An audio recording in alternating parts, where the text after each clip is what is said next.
मंडळ कुडाळ व कैलासवासी विजयवामन पाटणकर वाचनालय व संग्रहालय कुडाळ यांच्या संयुक्त विद्यमाने आज या ठिकाणी डॉक्टर दीक्षित साहेबांच्या डॉक्टर दीक्षित जीवनशैली विनामूल्य मोफत सल्ला केंद्राचा आज या ठिकाणी केक कापून या ठिकाणी आज उद्घाटन झालेलं आहे। टाळ्यांच्या गजरामध्ये आपण या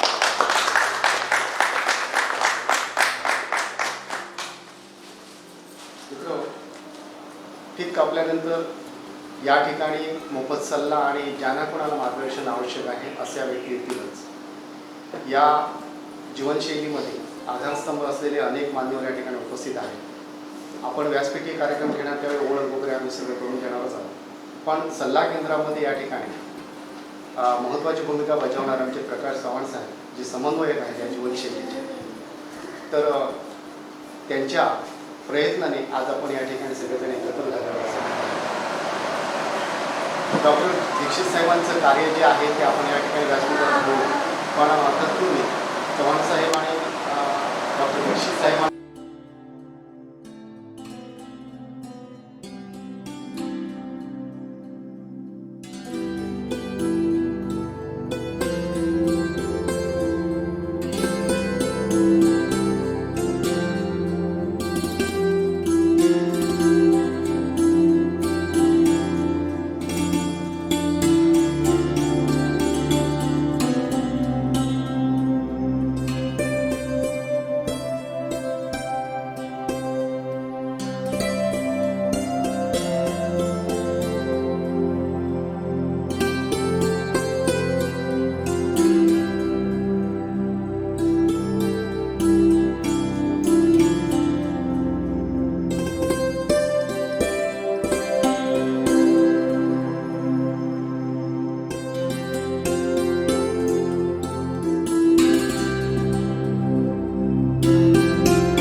श्रीदेव कुडाळेश्वर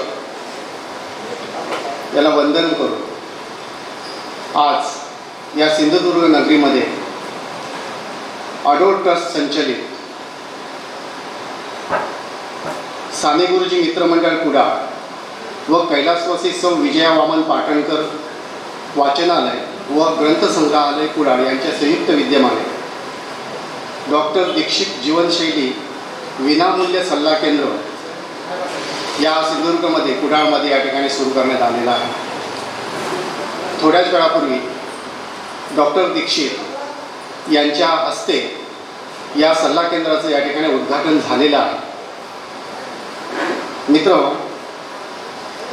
डॉक्टर दीक्षित जीवनशैली अंगीकारण्यासाठी आपल्याकडे जे मनोधैर्य लागतं, हे मनोधैर्य त्याची प्रेरणा ही कोणीतरी द्यावी लागेल आणि ही मनोधैर्य वाढवण्यासाठी, ही प्रेरणा देण्यासाठी सन्माननीय स्वतः डॉक्टर दीक्षित साहेब या ठिकाणी उपस्थित आहेत। आज कुडाळेश्वर मंदिराच्या या व्यासपीठावर टाळ्यांच्या गजरामध्ये डॉक्टर दीक्षित साहेब आणि सर्व मान्यवरांचं या ठिकाणी आपण स्वागत करूया.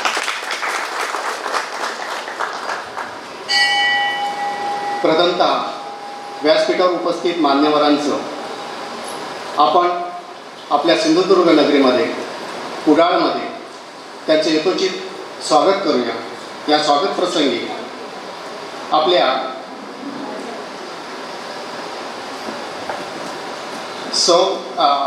कैलासवासी सौ विजया वामन पाटणकर वाचनालयाच्या अध्यक्ष सन्माननीय श्रीमती प्रतिभा पाटणकर यांना मी विनंती करतो की त्यांनी या ठिकाणी गुलाब पुष्प देऊन या ठिकाणी सन्माननीय डॉक्टर साहेबांचं या ठिकाणी प्रथमतः स्वागत करावं.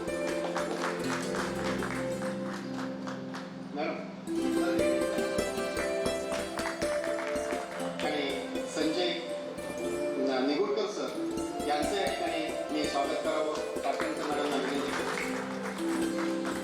यानंतर डॉक्टर संजय केसरे सरांचंही स्वागत या ठिकाणी पुष्पगुच्छ देऊन करावं. यानंतर सन्माननीय विवेक पाटणकर साहेब यांचंही या ठिकाणी डॉक्टर विवेक पाटणकर साहेब यांचंही या ठिकाणी स्वागत करावं असं मी त्यांना. आणि ज्यांच्या विद्यमाने आणि कृपेनं हे सल्ला केंद्र सुरू झालेला मॅडमना पुन्हा विनंती करतो की या ठिकाणी सल्ला केंद्र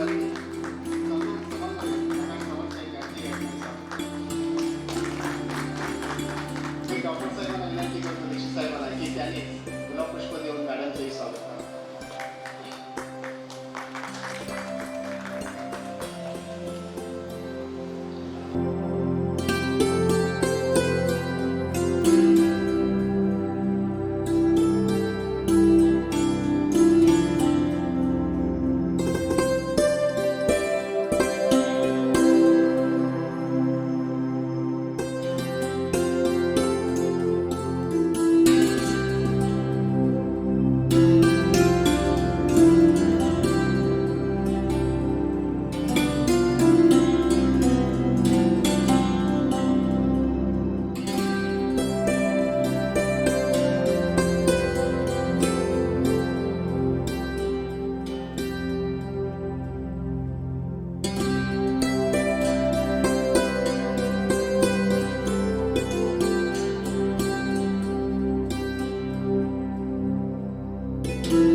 डॉक्टर दीक्षित जीवनशैली मोफत सल्ला केंद्राचं उद्घाटन आताच झालं.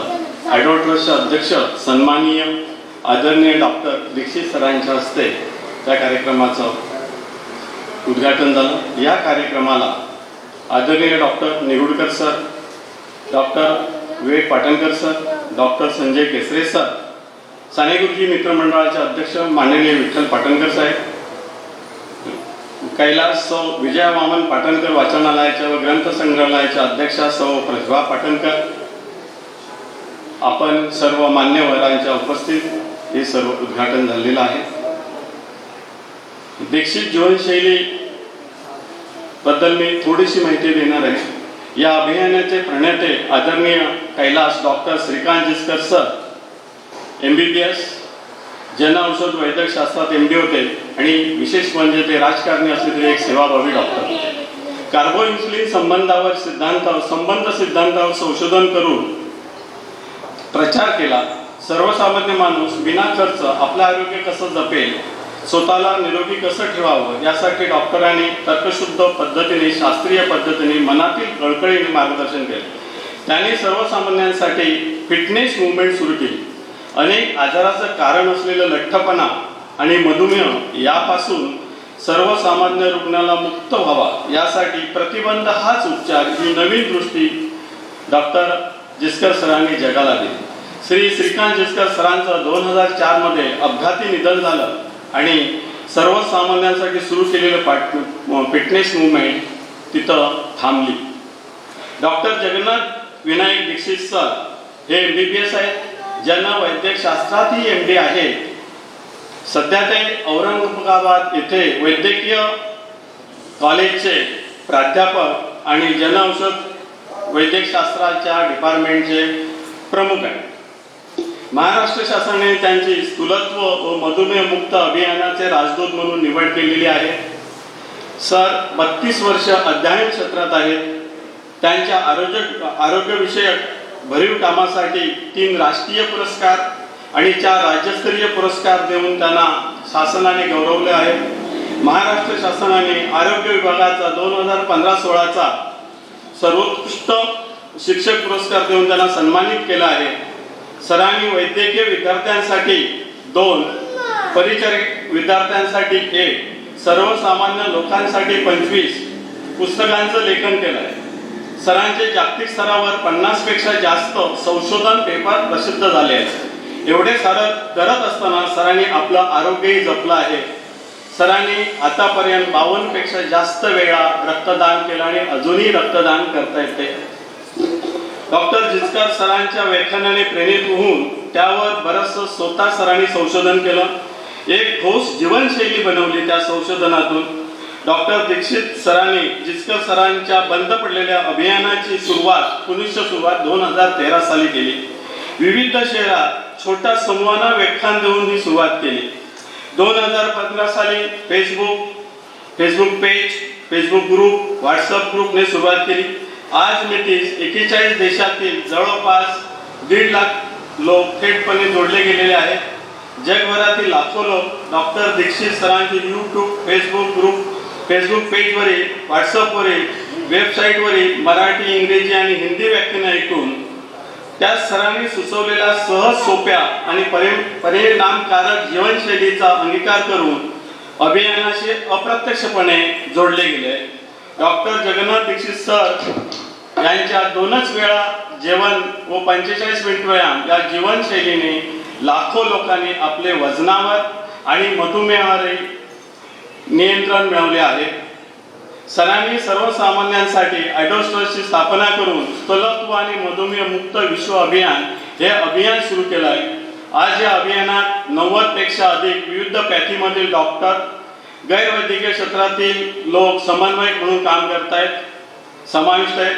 त्यांच्या निस्वार्थी सेवाभावी योगदानामुळे अत्यंत अभियानाचे वेगाने काम सुरू आहे. आम्हाला हे अभियान जगातील प्रत्येक व्यक्तीपर्यंत पोहोचवायचं आहे. त्यासाठी आम्हाला तुमचाही सक्रिय सहभाग पाहिजे. आज कुडाळचे दैवत देव कुडेश्वरच्या साक्षीने या केंद्राचे इथं उद्घाटन होत आहे. डॉक्टर दीक्षित सरांनी सोशल मीडिया व प्रत्यक्ष व्याख्याने देऊन जनतेला माहिती दिल्यामुळे काही मंडळी टेलिग्राम, व्हॉट्सअप ग्रुपमध्ये सामील होऊन जीवनशैलीचे अनुकरण करतायत. त्यांना येणाऱ्या शंकांचं निरसन ग्रुपवर केलं जातं. पण बरीचशी मंडळी ग्रुपमध्ये सामील न होता स्वतःच्या मनाने जीवनशैलीचं अनुकरण करायला सुरुवात करतात. पण जीवनशैलीचं अनुकरण करताना कुठेतरी काहीतरी त्रुटी राहून जातात आणि अपेक्षित लाभ त्यांना मिळत नाही. मग जीवनशैलीचं अनुकरण सोडून देतात, ते बंद पडतं. व अशा लोकांच्या शंकांचं प्रत्यक्ष निरसन व्हावं आणि त्यांनी बंद केलेलं, अर्धवट सोडलेलं स्थूलत्व आणि मधुमुक्त विश्व अभियानात परत सुरू करावं आणि परत ते वेट लॉस वगैरे करण्यासाठी प्रवृत्त होईल, यासाठी हे केंद्र इथं सुरू करत आहोत. लठ्ठपणा आणि मधुमेहापासून मुक्त करणे हा कुडाळमध्ये केंद्र सुरू करायचा उद्देश आहे. आपल्याला विश्व लठ्ठपणा आणि मधुमेहापासून मुक्त करायचं आहे, तेही तुम्हाला बरोबर घेऊन.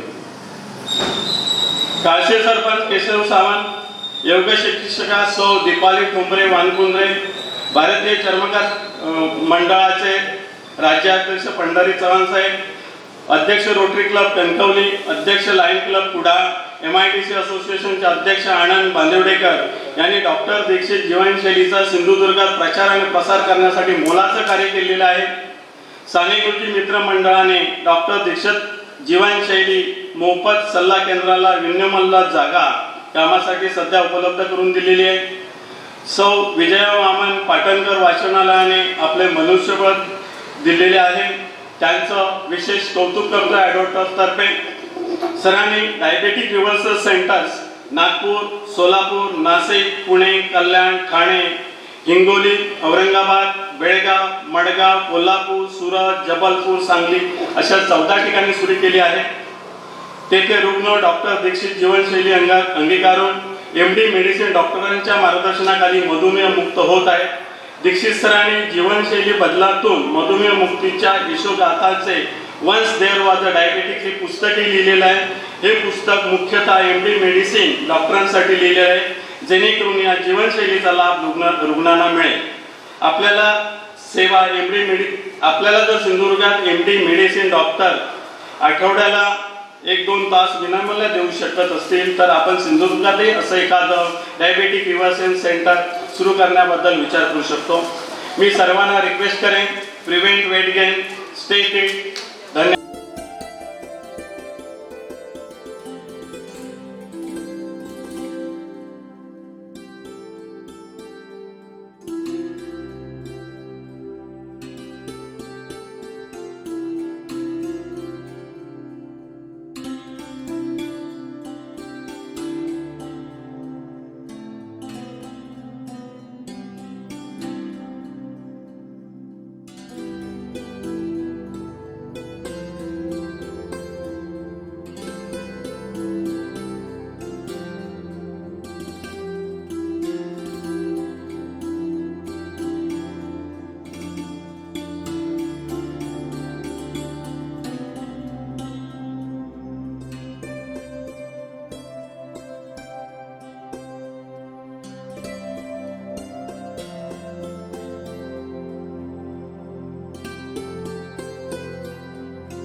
आपण आतुर आहात सन्मानित दीक्षित सरांचं या ठिकाणी व्याख्यान ऐकण्यासाठी. मी प्रथमतः एक आमच्या या कार्यक्रमाला शुभेच्छा आणि चळवळीमध्ये या अभियानामध्ये आपण नेमकी काय दिशा आणि कशी दिशा दिलेली आहे, काय केलेलं आहे हे अगदी शुभेच्छा देण्यासाठी सन्माननीय डॉक्टर केसरे सरांना मी विनंती करतो की त्यांनी आम्हाला या ठिकाणी शुभेच्छा. कैलासवासी वामन पाटणकर, वनिता वामन पाटणकर ग्रंथालय कुडाळ यांच्या विद्यमाने आज कुडाळ येथे दीक्षित सरांच्या सल्ला केंद्राचे उद्घाटन झाले. याबद्दल मी सर्वांना शुभेच्छा देतो. माझ्यासहित सर्वांना सरांचे शब्द ऐकण्याची फारच ओढ लागलेली आहे, म्हणून मी माझे थोडंसं मार्गदर्शन थोडक्यात करणार आहे. 2च गोष्टी सांगतो तुम्हाला मी. सरांना इथे आणण्यापाठीमागे आमची कल्पना हीच होती की समाजामध्ये बरेचसे गैरसमज आहेत आणि या गैरसमजाचा फायदा घेऊन काही विचित्र प्रवृत्ती समाजात निर्माण होतात की काही भोंदू डॉक्टर्स असतील किंवा काही भोंदू सल्ले असतात आणि यामुळे हकनाक रुग्णांचा बळी जातो. म्हणजे लोकांना योग्य मार्गदर्शन मिळत नाही, काही चुकीचे मार्गदर्शन मिळतात आणि रोगांचा प्रसार वाढतो, लोकांच्या हालापेष्टा वाढतात. तर सरांविषयी आम्ही खूप ऐकून होतो आणि सरांच्या यूट्यूब चॅनलवरून आम्ही ते फॉलो पण करायचो. पण सरांना प्रत्यक्ष ऐकण्यात जी मजा आली किंवा जे आम्हाला आनंद मिळाला तो त्यावेळी आम्हाला समजलाच. तोच आनंद आता आपल्यालाही मिळणार आहे.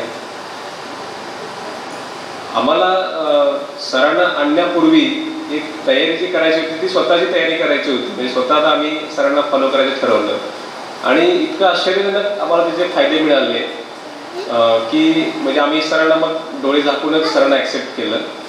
दुसरी गोष्ट अशी होती की आपण बऱ्याचदा आपल्या घरामध्ये असेल, समाजामध्ये असेल की रोग झाल्यानंतर आपण धावपळ करतो. डायबिटीज झाला, आता मग काहीतरी पथ्य पाळूया, BP झाला, आता पथ्य पाळूया.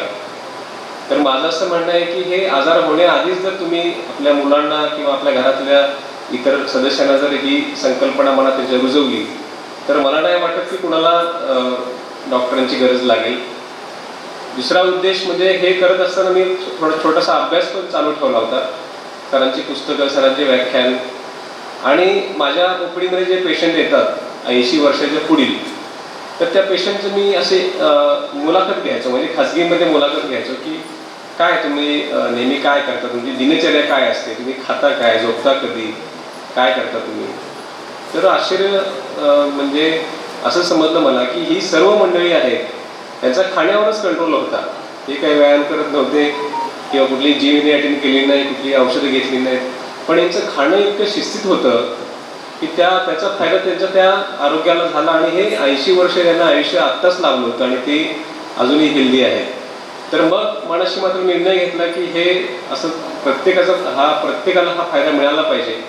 आणि मला अतिशय आज आनंद वाटतो की कुडाळसारख्या ठिकाणी सरांच्या संकल्पनेचं सल्ला केंद्र आज स्थापन होत आहे.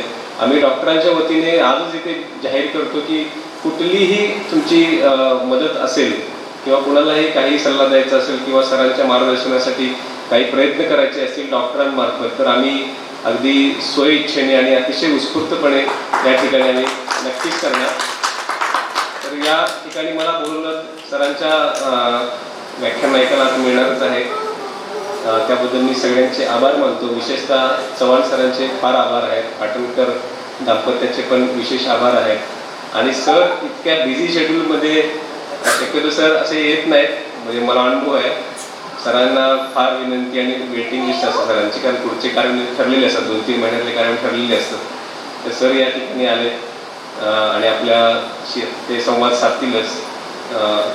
अतिशय चांगल्या शुभेच्छा देऊन मी माझे 4 शब्द संपवतो. आपण जीवनशैली कशी आणि कशा पद्धतीनं अंगीकारली पाहिजे, नाहीतर कोणत्या पद्धतीनं समस्यांना आपल्याला तोंड द्यावं लागतं, या पद्धतीनं आपल्याला आपले विचार डॉक्टर सरांनी या ठिकाणी मांडलेले आहेत. मित्रांनो, ही जीवनशैली अंगीकारताना हे अभियान सतत चालू राहिलं पाहिजे आणि ह्या चालू राहणाऱ्या अभियानमध्ये आपला वाटा, खारीचा वाटा, पण हा खारीचा वाटा देत असताना आपल्याला कोणीतरी प्रेरणा देणं गरजेचं आहे. आणि यासाठी स्वतः सेवानिवृत्त झाल्यानंतर मी प्रकाश चव्हाण साहेबांविषयी अगदी काही सेकंदात सांगतो आपल्याला. त्याचं कारण असं की आपली हे जे अभियान आहे, हे इथून पुढचं अभियान हे स्वतः ते चालवणार आहे. यासाठी मी त्यांचा परिचय या ठिकाणी आपल्याला सांगतो. ते स्वतः सिव्हिल इंजिनियर आहे, सेवानिवृत्त उपविभागीय अभियंता आहेत. वर्ग 1मधून ते सेवानिवृत्त झालेले आहेत. आणि सेवानिवृत्त झाल्यानंतर आपण म्हणतो की रिलॅक्स जीवन आपण जगावं, पण मी त्यांच्या बाबतीत म्हणेन त्यांनी वेगळं एक म्हणतात तर वेळ, एखाद्या ध्येयानं वेळ व्हावं अशा पद्धतीचे त्यांनी हे सेवाव्रत स्वीकारलेलं आहे. आणि खरोखर त्यांचं आपण या ठिकाणी निवृत्तीनंतर त्यांनी हे जे व्रत स्वीकारलं, यासाठी एक टाळ्यांच्या गजरामध्ये आपण मी म्हणेन त्यांच्याविषयी ते असं सांगतात की 2000 आपलं वजन 82 किलो होते. ब्लड पातळ करण्याची गोळी ते सतत सुरू ठेवायचे, पण डॉक्टर दीक्षित जीवनशैली स्वीकारली आणि त्यानंतर मात्र आजपर्यंत त्यांनी ब्लड पातळ होण्याची गोळी कधीही घेतलेली नाही. आज त्यांचं वय 65 किलो आहे आणि खरं म्हणजे ते निरोगी आयुष्य जगत आहेत. आणि हे खरोखरच जीवनशैली, डॉक्टर दीक्षित साहेबांच्या जीवनशैलीचाच हा परिणाम आहे. त्यानंतर मी विनंती करतो सन्माननीय डॉक्टर निगुडकर सरांना की त्यांनी आमच्या या अभियानाला या ठिकाणी आपण शुभेच्छा द्या. मान्यवर दीक्षित सर, साने गुरुजी मित्रमंडळ आणि वनिता मामन पाटणकर याच्या अध्यक्षा प्रतिभा पाटणकर, विठ्ठल पाटणकर आणि व्यासपीठावरील इतर मान्यवर डॉक्टर केसरे, डॉक्टर पाटणकर, श्री प्रकाश चव्हाण आणि मित्र हे जे कार्य चालू केले प्रकाश चव्हाण यांनी याच्यात हिरिरीने भाग घेतलेला आहे आणि त्यांनी दीक्षित सरांची वेळ मिळवून आज मुद्दाम हे इथे जिल्ह्यातील पहिलंच सल्ला केंद्र डॉक्टर दीक्षित जीवनशैलीचं चालू करतात. त्याचा फायदा आपल्या कुडाळ तालुक्यातील आणि बाकी जिल्ह्यातील लोकांनी करून घ्यावा असं मला वाटतं आणि हे केंद्र चांगल्या पद्धतीने चालू राहावं यासाठी मी शुभेच्छा देतो. आपल्याला माहिती आहे काही वर्षांपूर्वी जेवणाच्या पद्धती जीवनशैली याच्यावर विचार करायला वेळही नसायचा किंवा अशी विचार करण्याची वेळ यायची नाही. कारण मी एका खेड्यातून वाढलेलो आहे सर आणि आम्हाला माहीत आहे की तिथली जीवनशैली खूप कष्टदायी असायची. आम्ही हायस्कूलमध्ये जाताना 5 किलोमीटर चालत जायचो, सकाळी काहीतरी खाऊन जायचो, संध्याकाळी 6, 7, 8 वाजता आल्यानंतर थोडं खाल्लं जायचं. त्यामुळं तुम्ही एका लेक्चरमध्ये सांगितलं होतं, मला आठवतंय की मिळालं की आपण खातो. जर त्यांनी सरनी उदाहरण दिलं होतं की आपण बसलेल्या लोकांच्या मध्ये जर एक सामोसा फिरवला तर बरेच लोक आवश्यकता जरी भूक नसली तरी पण खातील. आणि आता जी ही पद्धत व्हायला लागलेली आहे की आपल्याला थोडंसं खावंसारखं वाटलं की आपण खातो. आणि त्यामुळं डॉक्टर दीक्षित यांनी जे प्रिन्सिपल सांगितलेलं आहे इन्शुलिन सिक्रेशन आणि ते सिक्रेशन वारंवार असं होणं टाळणं, हे जे असं होत नाही आता. आणि आपण तहान लागली की कोल्ड्रिंक पितो, काहीतरी खावंसारखं वाटलं की खातो आणि त्यामुळं आपल्या शरीरातील हार्मोन्सचा बॅलन्स आहे तो पुरा बिघडून जातो. आणि त्यामुळं अनेक आजारांचं कारण आता जे संसर्गजन्य रोग नाही आहेत त्याशिवाय असणारे अनेक रोग आहेत, डायबिटीज, ब्लड प्रेशर आणि अनेक रोग, त्यांच्यामुळं जे लाईफ किंवा जे जीव गमवावे लागतात ह्याचं प्रमाण फार मोठं आहे, आपल्या लक्षात येत नाही. आणि आता शासनानं पण याच्यावर लक्ष दिलेलं आहे आणि नॉन कम्युनिकेबल डिसीजसाठी स्पेशल यंत्रणा शासन राबवत आहे की याच्यापासून होणारं जे लाईफ लॉस आहे तो टाळण्यासाठी. इथे मला 2-3 गोष्टी सांगाव्यासारख्या वाटतात सर की माझे आजोबा होते, मी एका खेड्यात होते, ज्योतिष पण बघायचे आणि गावात अनेक लोकांना जेव्हा मुलं व्हायची नाहीत किंवा असे पेशंट्स त्यांच्याकडे यायचे तर त्यांना थोडा धार्मिक सल्ला द्यायचे. त्या सल्ल्यात काय असायचं बऱ्याच वेळेला की त्या जोडप्याला त्यातल्या विशेषतः स्त्रीला सांगायचे ते की सोमवारी एकदा जेव, रात्री गुरुवारी दुपारी जेव, रात्री संध्याकाळी, शनिवारी रात्री जेव आणि देवळाला 100-1000 प्रदक्षिणा घाल. आणि मला आठवतं मी तेव्हा 7-8 वर्षाचा असायचो आणि कितीतरी वेळा मी बघितलेलं आहे की लांब लांबच्या गावातून ती जोडपी यायची छोटी मुलं घेऊन आणि आजोबांच्या पायावर त्यांना घालायचे. तेव्हा मला वाटायचं की आजोबा खूप मोठे आहेत आणि त्यांना काहीतरी असं तत्व किंवा दैवी शक्ती प्राप्त झालेली आहे. पण जेव्हा मी वैद्यकीय शास्त्र शिकलो आणि विशेषतः आता MD गायनेक झाल्यानंतर कळतो की जी PCO नावाची कंडिशन आहे त्या कंडिशनमध्ये काय पाहिजे असतं की खाणं कमी करणे, इन्शुलिनचं सिक्रेशन कमी करणे, सेन्सिटिव्हिटी वाढवणे आणि जितकं वजन कमी होतं तेवढं त्या इन्शुलिनची सेन्सिटिव्हिटी वाढते आणि त्यामुळे ती PCO कंडिशन रिव्हर्स होते. तुमचं पण रिव्हर्सिंग PCOचं लेक्चर आहे. तर मी कितीतरी माझ्या पेशंटना PCOचे जे पेशंट असतात त्यांना ही माहिती तर सांगतोच आणि शिवाय त्यांना सांगतो की YouTubeवर जावा, डॉक्टर जगन्नाथ दीक्षित यांचं लेक्चर रेडीमेड आहे, ते लेक्चर ऐका.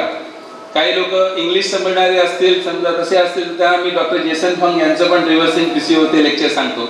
पण त्यामुळे बराचसा माझा वेळ वाचतो आणि कितीतरी वेळा ते प्रोडक्टिव्ह होतं. आपण जे खातो, you are what you eat, आपल्याला माहिती आहे. आणि ही जीवनशैली मी पण अडॉप्ट केलेली आहे. खरं म्हणजे मी MBBS झालो 87 साली तेव्हा माझं वजन 68 किलो होतं. MD झालो 91 साली तेव्हा 72 किलो होतं आणि त्यानंतर सिंधुदुर्गात आलो आणि आता 30 वर्ष मला पुरी होत आहेत तर माझं वजन 88 पर्यंत गेलं होतं. आता 30 वर्षात 16 किलो वाढणं म्हणजे फार जास्त नाही करत, तसं अर्धा किलो वर्षाला अर्धा किलो म्हटलं तर महिन्यात मला वाटतं एक 50 ग्रॅम होईल. पण 50 ग्रॅम महिन्याला म्हटलं तरी असं 16 किलो वजन वाढलं आणि 88 पर्यंत गेलं आणि मी प्री डायबेटिक ऑलमोस्ट तसा डायबेटिक झालं. माझं ग्लायकॉक्सिलेटेड हिमोग्लोबिन 6.2 पर्यंत गेलं.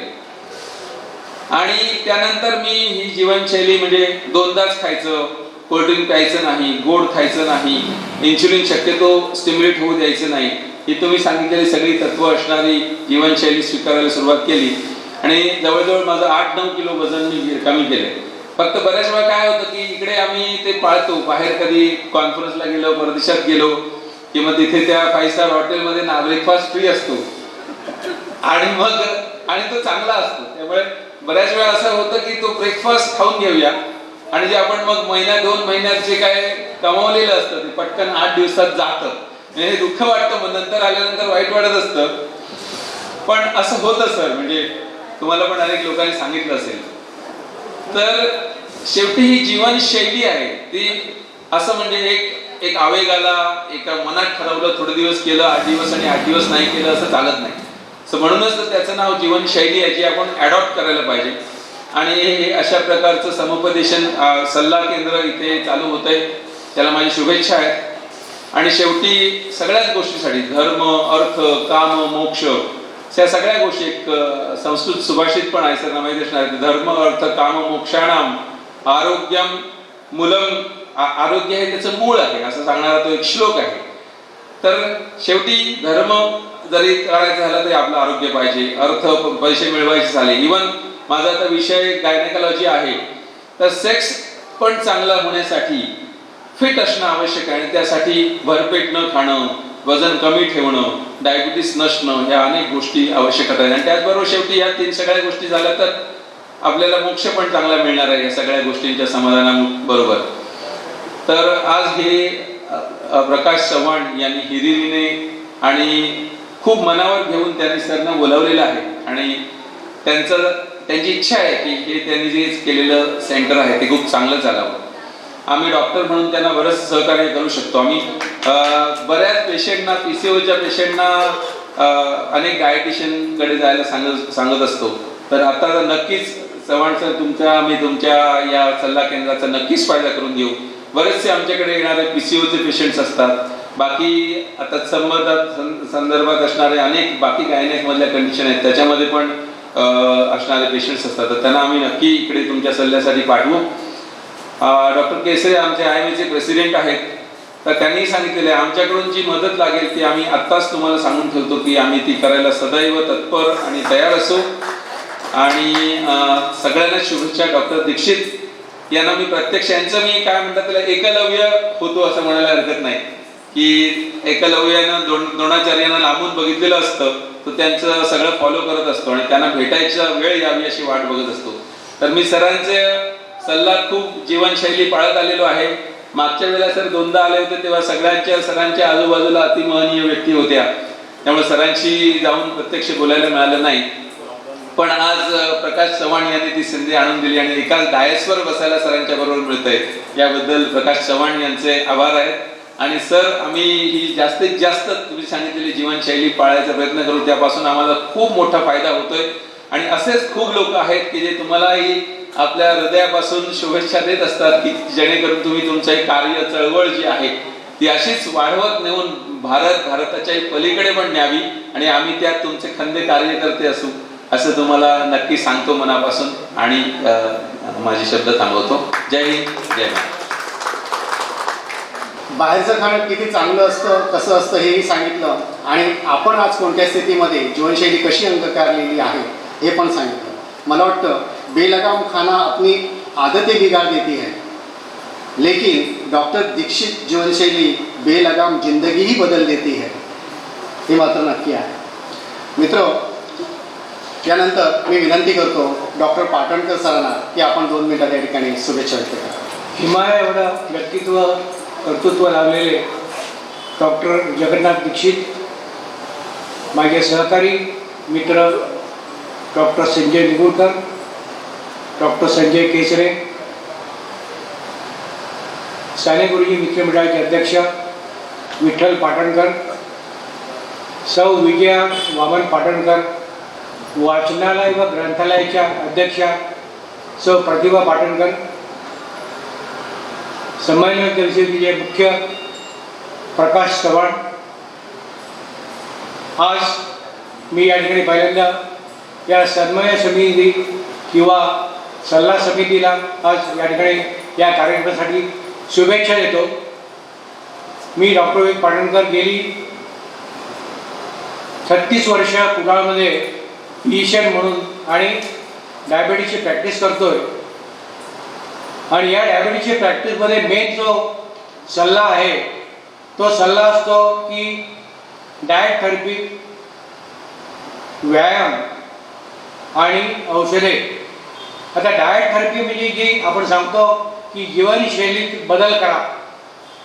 जीवनशैलीत बदल म्हणजे ॲक्च्युली आहार, म्हणजे त्याच्यानंतर व्यायाम, एक्सरसाइज, आपल्या असलेले सवयी आणि टेन्शन, हे सगळी जी जीवनशैली येते आणि या जीवनशैलीमध्ये बदल करणे हा महत्त्वाचा घटक आहे. हे फक्त सांगायला सोपं असतं. आम्हाला फक्त सांगता येतं डायबिटीज पेशंटना की तुम्ही जीवनशैलीत बदल करा, तुमचं वजन कमी करा, तुम्ही आहारातला पथ्य पाळा, या गोष्टी आपण सगळ्या सांगतो. पण प्रत्यक्षामध्ये हे पेशंटला ते पाळता येत नाही, अतिशय अवघड जातं. आणि एकदा डायबिटीज झाला की एक गोळीनंतर 2 गोळ्या, 2 गोळ्यानंतर 3 गोळ्या, 4 गोळ्या, मग इन्सुलिन, आणि मग ते इन्सुलिन कंट्रोल होत नाही. त्यामुळे शेवटी आम्ही डॉक्टरही कंटाळतो आणि पेशंटही कंटाळतो. पेशंट एवढा कंटाळतो की औषधं बंद करतो. आता पेशंट विचारायला येतात की डॉक्टर साहेब वजन मला कमी करायचं आहे. आता वजन कमी करण्यासाठी अनेक गोळ्या उपलब्ध आहेत, परंतु त्या गोळ्यांचे साईड इफेक्ट एवढे असतात की पेशंट ते फॉलो करत नाहीत. की फॉलो केलं तर 1 महिना घेतात, औषधे सोडून देतात, त्याचे साईड इफेक्ट होतात. परंतु आता दीक्षित सरांची जी डाएट थेरपी आहे, आपली जी थेरपी आहे, त्या थेरपीतून आम्ही सांगतो त्यांना की वजन तुम्हाला कमी करायचं असेल तर 24 तासामध्ये 2 वेळा जेवा, ॲटोमॅटिकली त्यांचं वजन कमी होतं. आणि वजन तुम्ही कमी केलं तर ॲटोमॅटिकली तुमच्या डायबिटीसची गोळी कमी लागू शकते.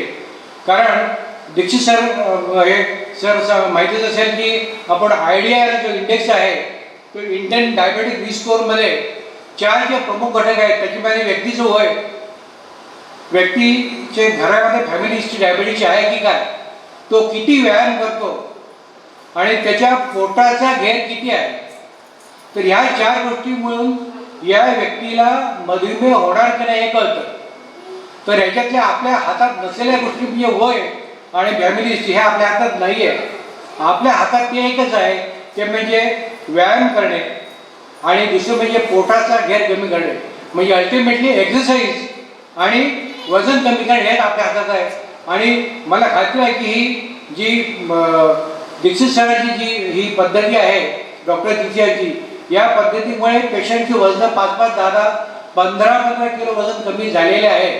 आणि वजन कमी झाले की नॅचरली डायबिटीसची त्याची गोळ्यांची मात्रा कमी होते. त्यामुळे या जे ॲडव्हान्स हे जे ज्यांनी जे अभियान चालू केलेले आहे, मी महाअभियान म्हणेन की ज्याच्यामुळे वजनही कमी होतं आहे आणि डायबिटीस कमी होतं.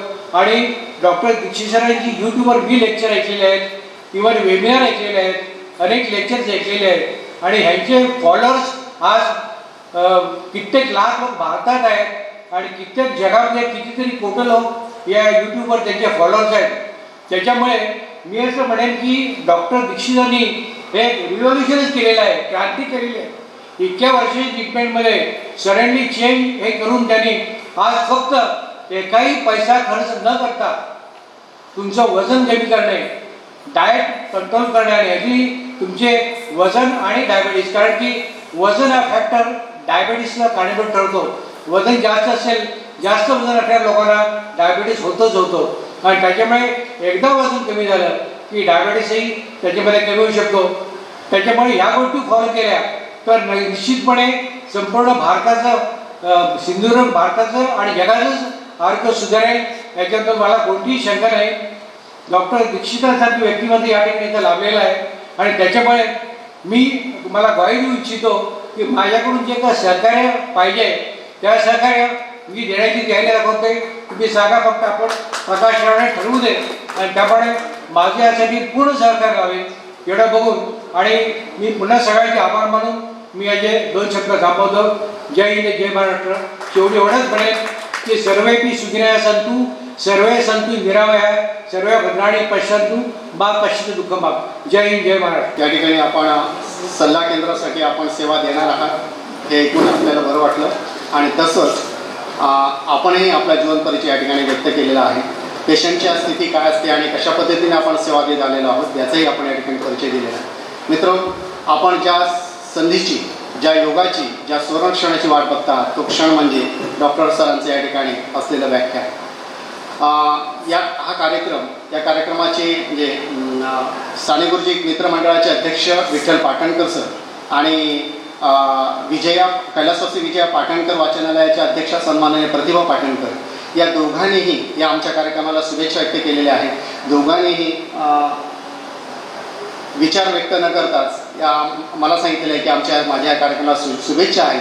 तर दोघांच्या शुभेच्छांचा आम्ही या ठिकाणी टाळ्यांच्या गजरामध्ये स्वीकार आणि ज्या क्षणाची आपण वाट बघतात असे आपले सन्माननीय डॉक्टर साहेब यांचं या ठिकाणी व्याख्यान आपण ऐकण्यासाठी आतुर आहात. मी सरांना विनंती करतो की या ठिकाणी आपल्या विचारांचं या ठिकाणी म्हणतो. ऑडो ट्रस्टच्या वतीने संचालित आणि साने गुरुजी मित्रमंडळ कुडाळ आणि कैसो विजया वामन पाटणकर वाचनालय व ग्रंथसंग्रहालय कुडाळ यांच्या संयुक्त विद्यमाने सुरू करण्यात आलेल्या डॉक्टर दीक्षित जीवनशैली विनामूल्य सल्ला केंद्र याचं उद्घाटन झालं असं मी अधिकृतरित्या जाहीर करतो.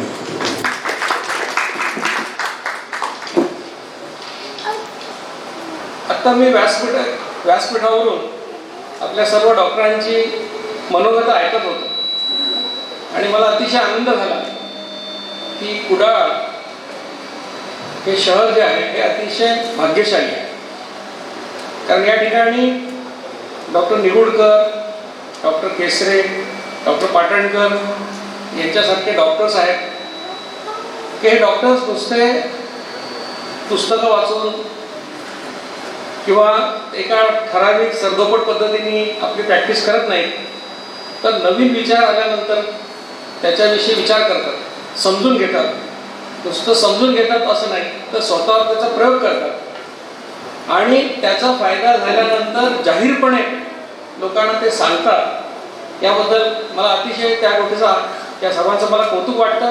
कारण अनेक लोक एखादा फायदा झाला की तो स्वतःपुरता ठेवतात, दुसऱ्याला सांगत नाहीत. असेही अनेक डॉक्टरांनी बघितलेत की स्वतःच्या बाबतीत ते ही लाईफस्टाईल फॉलो करून स्वतःचा डायबिटीस रिव्हर्ट करतात आणि पेशंटला मात्र 2-2 तासाला खायला सांगतात. असे सुद्धा काही डॉक्टर काही ठिकाणी बघितलेले आहेत.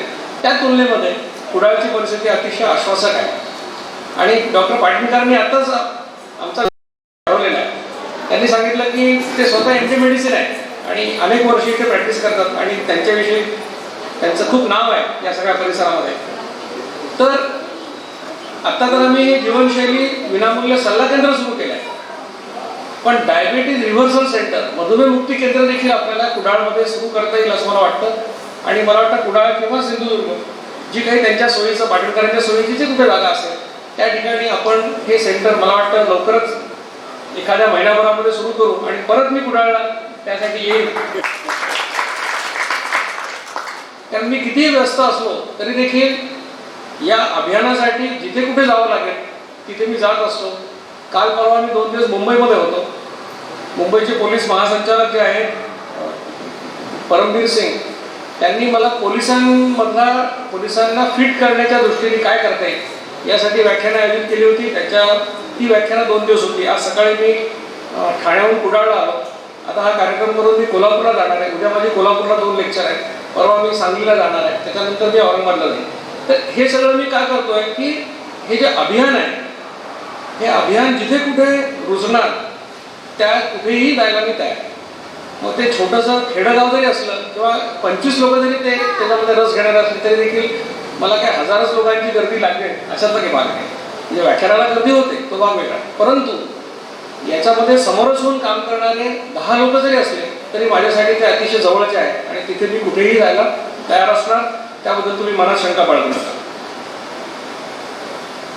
आजचा खरं तर म्हणजे हा विषय व्याख्यानाचा नाही आहे, पण काही ओघावाने काही गोष्टी तुम्हाला जीवनशैलीविषयी आणि या सेंटरविषयी मला सांगायचं आहे. एक पुस्तक आम्ही आता प्रकाशित केलं, त्याचं नाव आहे वन्स देअर वॉज डायबिटीस. म्हणजे डायबिटीस होता, कोणी एकेकाळी डायबिटीस होता असं ते पुस्तक आहे. मराठी, इंग्रजी, हिंदी 3 भाषात आहे.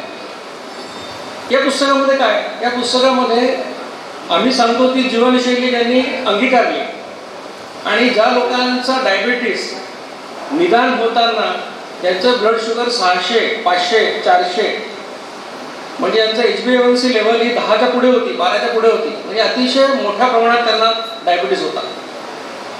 अशा लोकांचा डायबिटीज 4 ते 5 महिन्यामध्ये रिव्हर्ट झाला. या सगळ्यांच्या यशोगाथा अशा 25 लोकांच्या स्टोरीज या पुस्तकामध्ये आहेत. आणि या पुस्तकातली एक स्टोरी तुम्हाला मी मुद्दाम सांगणार आहे यासाठी की आपल्याला कुडाळमध्ये जेवढा सपोर्ट डॉक्टरांचा मिळतो तेवढा इतर ठिकाणी मिळतोच असं नाही. या स्टोरीमध्ये एक टेक्सासचा अमेरिकन नागरिक असलेला रामेश्वर हिवाळे नावाच्या व्यक्तीची स्टोरी आहे. आणि रामेश्वर हिवाळेचं वय 44 वर्ष, त्याला 2 लहान मुलं. हा रामेश्वर हिवाळे मुळात बीडच्या जवळ त्याचं कुठे गाव आहे, पण आता तो अमेरिकन नागरिक झालेला आहे. त्याची बायको ओरिसाची आहे आणि हे लोक टेक्सासमध्ये राहतात. एक दिवशी त्याला चक्कर आली म्हणून त्याचं ब्लड शुगर चेक केलं तर ते 600 निघालं. मग तो अमेरिकन डॉक्टरकडे गेला. त्या डॉक्टरने त्याला सांगितलं की तुला या तपासण्या कर आणि तुला उद्यापासून 2 गोळ्या मी सुरू करणार. मग रामेश्वरचं सगळं आयुष्य उलटं पालटं झालं. वयाच्या 42व्या वर्षी 600 ब्लड शुगर तो घाबरून गेला, रडायला लागला. बायको दोघांचं त्यांच्या गप्पा झाल्या. मग आता काय करायचं, आपली एवढी लहान मुलं आहेत, काय होईल आपलं पुढे, या भीतीत मग त्यांनी वडिलांना फोन केला. वडील त्याला म्हणाले की बा डॉक्टर दीक्षित असा मी खूप नाव ऐकतो, बा त्यांच्या डायबिटीजबद्दल काम आहे, तर तू यूट्यूबवर त्यांचं लेक्चर बघ, तुला काहीतरी फायदा झाला तर बघ. पण त्यांनी रात्रभर जागून यूट्यूबवरची सगळी माझी लेक्चर ऐकली आणि त्याला असं वाटायला लागलं की काहीतरी आपल्या आयुष्यामध्ये बदल घडेल, काहीतरी चांगलं होण्याची शक्यता आहे. मग त्यांनी माझा नंबर कुठून तरी मिळवला आणि मला फोन केला आणि मला म्हणाला की सर माझं 600 आहे ब्लड शुगर, मला फायदा होईल का. तर मी त्याला म्हटलं की ह्या 2-3 टेस्ट मला तू तुझ्या पँक्रियासमधून इन्शुलिन तयार होते की नाही हे आपल्याला कळू दे आणि ते टेस्टचे रिपोर्ट किंवा तुझ्या डोळ्यावर काही परिणाम झालेला आहे का, रेटिनोपॅथी झाली आहे का ते आपण बघू, किडनी फंक्शन, लिव्हर फंक्शन बघू आणि हे सगळं नॉर्मल असेल तर तुला नक्की फायदा होऊ शकेल. मग त्यांनी 1 दिवसाने टेस्ट केले आणि मला रिपोर्ट पाठवले. सुदैवाने सगळं नॉर्मल होतं. मी त्याला म्हटलं की तुला नक्की फायदा होईल डाएट प्लॅनचा, तू कर. तर तो थोडा त्याच्या मनामध्ये धाकधूक होती. मग तो त्या डॉक्टरांकडे गेला. डॉक्टरांना म्हणाला की मला औषधं घ्यायची नाही आहे, मला लाईफस्टाईल मॉडिफाय करायचं, मला जीवनशैली बदलायची. तर ते डॉक्टर चिडले खूप. ते म्हणाले तू मूर्ख आहेस, रामेश्वर यू विल डाय, तुझी ब्लड शुगर 600 आहे तर तू मरशील एक दिवशी कोमामध्ये जाऊन. तर तो म्हणाला नाही मी लाईफस्टाईल करणार आणि मला माहिती आहे की माझा डायबिटीज रिव्हर्ट होऊ शकतो. तर तो डॉक्टर म्हणाला की हे डॉक्टर दीक्षित कोण, की लाईफस्टाईल काय, मला काय माहीत नाही, माझा याच्यावर विश्वास नाही. कारण 30 वर्ष मी डायबिटीसच्या पेशंटला ट्रीटमेंट देतो, एकाही पेशंटचं औषध मी अजून कमी केलेलं नाही. बंद करायची तर दुसरी लांबची गोष्ट, एकाचही कमी नाही केलं, असं होऊ शकत नाही. तर रामेश्वर म्हणाला ठीक आहे मी गेलो तरी चालेल पण मला तेच करायचं. त्यांनी कागदावर त्याच्या केस पेपरवर लिहून टाकलं की patient refuse to take medicine. पेशंटने औषध घ्यायला नकार दिला. म्हणजे काय होतं, जबाबदारी तुझ्यावर, तुझं काही बरं वाईट झालं. मग रामेश्वरने महिनाभर सिन्सिअरली सगळी जीवनशैली केल्यानंतर त्याचं HbA1c 14.9 वरनं 9.7 वर आलं एका महिन्यात. मग तो डॉक्टरकडे परत गेला आणि त्याला म्हणाला की हे बघा माझं. त्यावर ते डॉक्टर असं म्हणाले, ते जे म्हणाले ते फार महत्त्वाचं आहे. त्यांनी असं सांगितलं की हे बघ रामेश्वर, तू काय करतो, तू भस्म खातो, अंगारा खातो, कोणाचा आशीर्वाद घेतो मला माहीत नाही, पण तू जे काही करतो त्याने तुझी जर साखर अशी कमी होणार असेल तर डॉक्टर म्हणून मला काही ऑब्जेक्शन नाही. हा दृष्टिकोन बघा. म्हणजे त्या डॉक्टरने काय सांगितलं की तू काय करतो ते करतो, ठीक आहे, तुला फायदा होतोय ना त्याचा, साखर कमी होते ना, माझा उद्देश तोच आहे. डॉक्टर म्हणून मला पण तुझी शुगर कमी करायची आहे आणि तुझी शुगर जर अशा कुठल्या मार्गाने होत असेल मला काही आक्षेप नाही. त्याच्या पुढच्या महिन्यात रामेश्वर गेला, ते 6.5 वर आला. अजून पुढच्या महिन्यात गेला, त्याची ब्लड त्याचा HbA1c 5.1 वर आला. 5.6 पर्यंत नॉर्मल असतं, त्याचं 5.1 आलं. 5.1चा रिपोर्ट घेऊन आल्यानंतर जेव्हा तो त्या डॉक्टरला भेटायला गेला तेव्हा डॉक्टर केबिनमधून बाहेर पडत आले, अमेरिकन डॉक्टर, आणि त्यांनी त्याचे हात हातात धरून त्याला म्हणाले की रामेश्वर तू कुठलं काय करतो मला सांग. त्या डॉक्टरांचे सगळे यूट्यूब लेक्चर मला शेअर कर, माझ्या येणाऱ्या सगळ्या पेशंटना मी आता पहिल्यांदा हेच करायला सांगेन. म्हणजे हे सांगण्याचा माझा उद्देश असा आहे की मला जे माहीत आहे तेच खरं आहे. ही प्रवृत्ती जी आपल्याकडे सापडते आपल्याला, किंवा मी जे बघितलं किंवा मला जे माहिती आहे पुस्तकात तेच खरं आहे, याच्यापेक्षा बाहेरचं काही असू शकत नाही. ही जी मनोवृत्ती आहे ही बदलण्याची गरज आहे. आणि याची उदाहरणं तुम्हाला इतके स्टेजवर दिसतात की डॉक्टर निगुडकरांनी तीच पुस्तकं वाचली की डायबिटीसच्या पेशंटला 2-2 तासांनी खायला सांगायचं. हेच आम्ही शिकलो, मी तेच शिकलो, डॉक्टर पाटणकर तेच शिकले, आम्ही सगळे तेच शिकलो. अजून एक उदाहरण सांगतो. सांगलीमध्ये आम्ही डायबिटीस रिव्हर्सल सेंटर सुरू केलं मागच्याच महिन्यात. आणि त्या लेक्चरला डॉक्टर सतीश परांजपे म्हणून आले, तुमची ओळख असेल. Doctor Satish Paranjpe MD medicine, आणि ते सांगलीमध्ये 30-32 वर्ष प्रॅक्टिस करतात, आता ते रिटायर झाले. ते माझ्या व्याख्यानाला, आणि त्यांचं आधी आमचं बोलणं झालं होतं, मी त्यांना म्हटलं हे पुस्तक तुम्ही वाचा, याच्यामधल्या स्टोरीज वाचा आणि मग आपण चर्चा करू. मग 1-2 वेळा फोनवरून बोलल्यानंतर माझ्या लक्षात आलं की ही व्यक्ती अशी आहे की जी आपल्याला नक्की मदत करेल या कामात. आणि मी त्यांना सांगितलं किंवा मला माहिती आहे की तुम्ही डायबिटीज रिव्हर्सल सेंटरला मला मदत करणार आहात सांगलीच्या. तर ते म्हणाले तुम्हाला कसं काय कळलं, तू आपली काय भेट नाही, तुम्हाला बघितलं नाही. मी म्हटलं मला माहीत नाही काय आहे ते, पण तुमच्या आवाजामध्ये, तुमच्या बोलण्यामध्ये मला समाजाचं भलं करण्याची अर्ज जाणवली आणि मला खात्री आहे की आपण एकत्र काम करणार. ते माझ्या लेक्चरला आले, पोलिसांसाठी लेक्चर होतं. त्या लेक्चरच्या नंतर जेव्हा आमचं DRCचं उद्घाटन झालं सांगलीला, तेव्हा डॉक्टर परांजपे काय म्हणाले ते तुम्हाला सांगतो. ते म्हणाले की तुमचं लेक्चर 12 वाजता सुरू झालं आणि 12 वाजेपर्यंत मला असं वाटत होतं की डायबिटीस हा कधीही बरा न होणारा, त्याच्या गोळ्या कधीही कमी होत नाहीत असं मला वाटत होतं. आणि जेव्हा 1:30 वाजता तुमचं लेक्चर संपलं तेव्हा मला या गोष्टीची खात्री पटली होती की डायबिटीस हा नक्की रिव्हर्ट होऊ शकतो. आणि मी माझ्या प्रॅक्टिसमध्ये आता हे करणार. तर हा जो मनाचा मोठेपणा आहे, म्हणजे एखादा MD मेडिसिन माणूस ज्याने 35 वर्ष प्रॅक्टिस केलेली आहे, जो रोज 40 पेशंट डायबिटीसचे बघतो, तो एखाद्या पब्लिक हेल्थ एक्सपर्टकडून, मी काही यांच्यासारखा फिजिशियन नाही आहे, माझं कुठे हॉस्पिटल नाही आहे, मी काय डायबिटीसचे पेशंट तपासत नाही रोज, मी पब्लिक हेल्थचा एक्सपर्ट आहे. पण मी जे काही काम केलं, मी जे काही प्रयोग केले स्वतःवर आणि लोकांवर, त्यातून जे मला ज्ञान मिळालं, जे काही शहाणपण आलं ते मी सांगायचा प्रयत्न करतो. मग हे ओपनने, म्हणजे डोळे उघडे ठेवून हे समजून घेणं आणि त्याचा प्रयोग करणं, आणि असा जर प्रयोग आपण केला तर पेशंटला नक्की त्याचा फायदा पोचतो. आणि म्हणून आता आमचा जो काम चालू आहे, आता ते काम असं चालू आहे की डायबिटीस ट्रीटमेंटच्या ज्या गाईडलाईन्स आहेत, मी असं नेहमी म्हणतो की guidelines is organise crime. Organise crime म्हणजे काय की 99 लोकांनी खून करायचे तर 100 आपल्याला वाचवायला निघाला तर तो चुकीचा ठरतो. कारण कन्झ्युमर प्रोटेक्शन ऍक्ट काय सांगतो डॉक्टरांच्या बाबतीत आम्हाला की जी गोष्ट 99 डॉक्टर करतील ती तुम्ही केली तर तुम्हाला काही प्रॉब्लेम नाही. तुम्ही जर 100 वेगळं काहीतरी करत असाल तर तुम्हाला सिद्ध करावं लागेल की ते चांगलं आहे. हा मोठा त्याच्यामध्ये अडचण आहे. पण सगळ्या गाईडलाईन काय सांगतात डायबिटीसच्या, ते असं सांगतात की पहिले 3 महिने पेशंटला लाईफस्टाईल मॉडिफाय करायचा सल्ला द्या आणि त्याच्यानंतर त्याला गोळ्या औषधं द्या, असे सगळे गाईडलाईन सांगतात. आम्ही अभियानामध्ये अभ्यास केला, 5000 डायबिटीसच्या पेशंटचा अभ्यास केला. काय लक्षात आलं आमच्या, याच्यापैकी 57% पेशंट असे आहेत की ज्यांना आज सकाळी त्यांची ब्लड शुगर फास्टिंग 250 निघाली, पोस्टलाईन 300 निघाली आणि त्याच दिवशी त्यांना डायबिटीसची ट्रीटमेंट सुरू झाली. म्हणजे 4 तास सुद्धा त्याला लाईफस्टाईल मॉडिफाय करायला सांगितलं नाही, असे 57% पेशंट निघाले. हायपोग्लायसेमियाची माहिती न दिलेले सुमारे 45% पेशंट निघाले. म्हणजे मी अजून डायबेटॉलॉजिस्ट काय करतात याच्याकडे मी जात नाही आहे, कारण तो माझा सध्या विषय नाही. पण जेव्हा गरज पडेल तेव्हा त्याच्यावर देखील मी बोलणार आहे. मग लाईफस्टाईल मॉडिफिकेशन करायचा सल्ला, आता काय झालेलं आहे की पेशंट पण काय म्हणतो आणि डॉक्टरना माहिती झालेलं आहे किंवा लाईफस्टाईल जे आपण सांगतो त्याने काय फायदा होतो. 2-2 तासाला खायला आपण सांगतो आणि आता डायबिटीसच्या प्रॅक्टिसमध्ये तर एकही पेशंट असं नसेल की त्याच्या गोळ्या कमी झाल्या, बंद झाल्या, तर डॉक्टरला खात्री आहे की आपण सांगतो ते लाईफस्टाईल काही कामात नाही. उघडपणे कोणी मान्य करत नाही. मग जर आपण वर्षानुवर्ष डायबिटीसचे हजारो पेशंट ट्रीट करू, एकाही पेशंटच्या गोळ्या कमी होत नसतील, बंद होत नसतील, तर याचा अर्थ आपण जे काही लाईफस्टाईल सांगतोय ते काहीतरी चुकत असणार. मग एखादा पब्लिक हेल्थचा माणूस जर सांगत असेल की बाबा मी असं केलं आणि मी अशा शेकडो स्टोरी छापू शकतो, तर याच्यावर विचार कोणी करायला पाहिजे. जे लोक डायबिटीसची ट्रीटमेंट करतात त्यांनीच करायला पाहिजे ना, दुसऱ्या कोणी करून काय उपयोग आहे. तर त्यांनी जर तो विचार केला आणि त्याचा प्रयोग केला, मी हे सांगत असतो किंवा मी म्हणतो माझ्यावर विश्वास ठेवायची काहीच गरज नाही.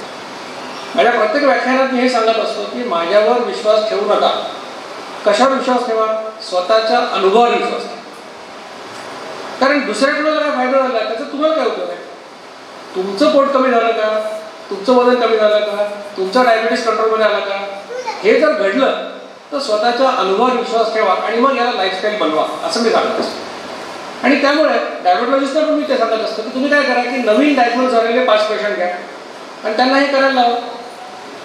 मला खात्री आहे त्या 5 पैकी एकही परत येणार नाही तुमच्याकडे.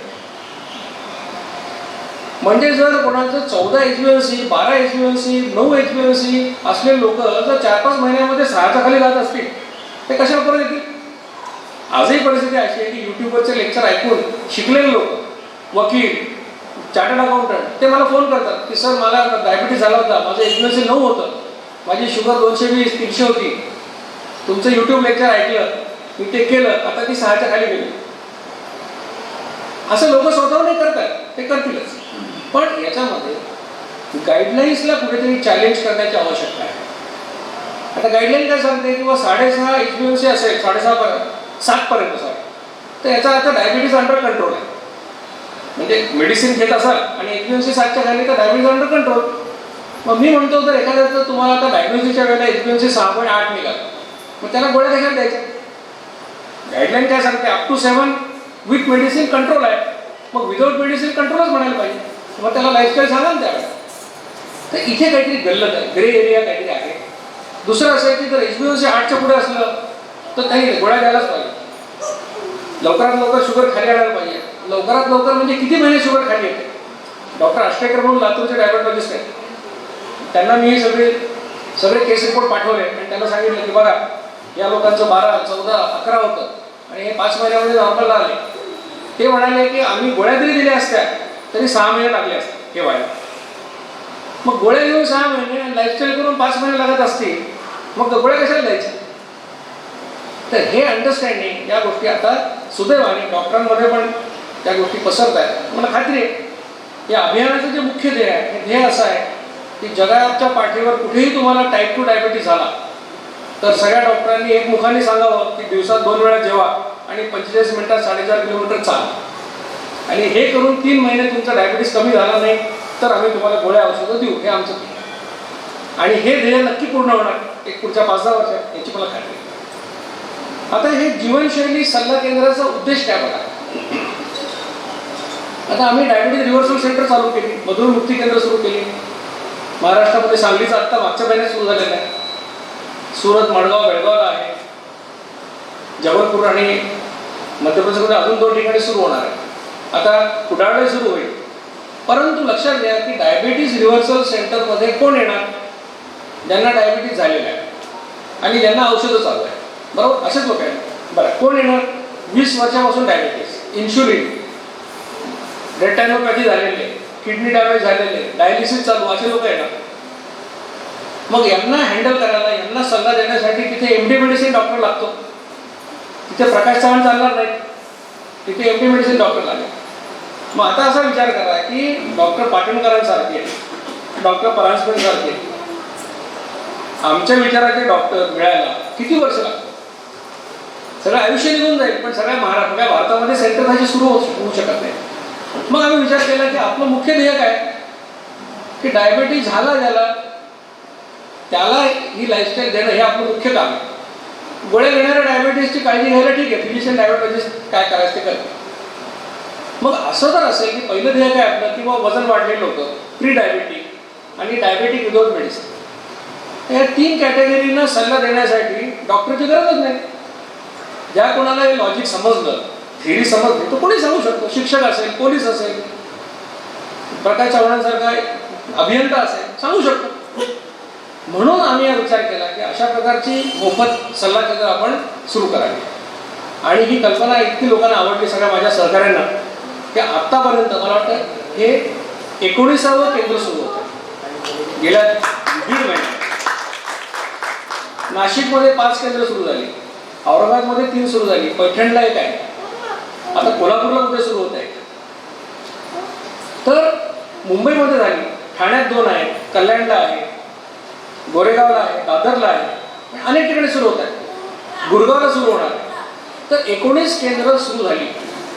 आणि या केंद्रामध्ये काय तुम्हाला सेवा मिळणार आहे, इथे कोणी यायला पाहिजे. म्हणजे माझी तुमच्याकडनं अपेक्षा काय की जीवनशैली मोफत सल्ला केंद्र जे आहे हे कोणासाठी आहे, 3 प्रकारच्या लोकांसाठी आहे. एक, ज्यांचं वजन वाढलेलं आहे. दुसरं, जे प्री डायबिटिक आहे. आणि तिसरं, त्यांना डायबिटीज झालेला आहे परंतु गोळ्या सुरू झालेल्या आहेत. म्हणून तुमच्या परिचयाचे जे कोणी लोक असतील, आज पुन्हा नाही म्हटलं तरी लोकसंख्या किती आपली 35,000 लोकसंख्या. या 35,000 लोकसंख्येपैकी 8.5% लोकांना डायबिटीस आहे. म्हणजे समजा आपण म्हटलं की 3,500 लोकांना डायबिटीस जर असेल, 3,500 भागले 365 केला आपण, तर रोज 8-9 लोकांना डायबिटीस डायग्नोज होतो. मग हे लोक कोण आहेत? हे आपलेच नातेवाईक आहेत, कोणीतरी मित्रमंडळीमध्ये आहेत. या लोकांपर्यंत जर आपण ही गोष्ट पोचवली की तुम्हाला डायबिटीस झाला ना, घाबरू नका, तुम्ही या सल्ला देणाऱ्याला एकदा भेट द्या, ही जीवनशैली करून पहा आणि मग 2-3 महिन्यानंतर तुम्हाला तुमचे सगळे पॅरामीटर बघा, त्यात सुधारणा होईल. आणि मग कारण आयुष्यामध्ये गोळ्या घेण्याचा पर्याय हा कायम उघडा टाकणार. कधी तुम्ही डॉक्टरकडे जाऊन इन्शुलिन इंजेक्शन घेऊ शकता, गोळ्या घेऊ शकता, ते काय प्रश्नच नाही. तर पहिला जो टार्गेट ग्रुप आहे हा नव्याने डायबिटीस झालेले पेशंट आपल्याला शोधायचे आहेत. आणि मग तुमचं मेडिकल स्टोअर असेल, तुमचं किराणा मालाचं दुकान असेल, तुम्ही कुठल्या कंपनीमध्ये असाल, कुठे बँकेत असाल, आता तुम्ही नगरसेविका आहात, तुमचं तर मोठा मतदारसंघ सगळा आहे, या सगळ्या लोकांना आपण एवढं सांगितलं की तू फक्त एकदा इथे व्हिजिट दे या सेंटर. डायबिटीसच्या गोळ्या सुरू करायच्या आधी एकदा जाऊ नये.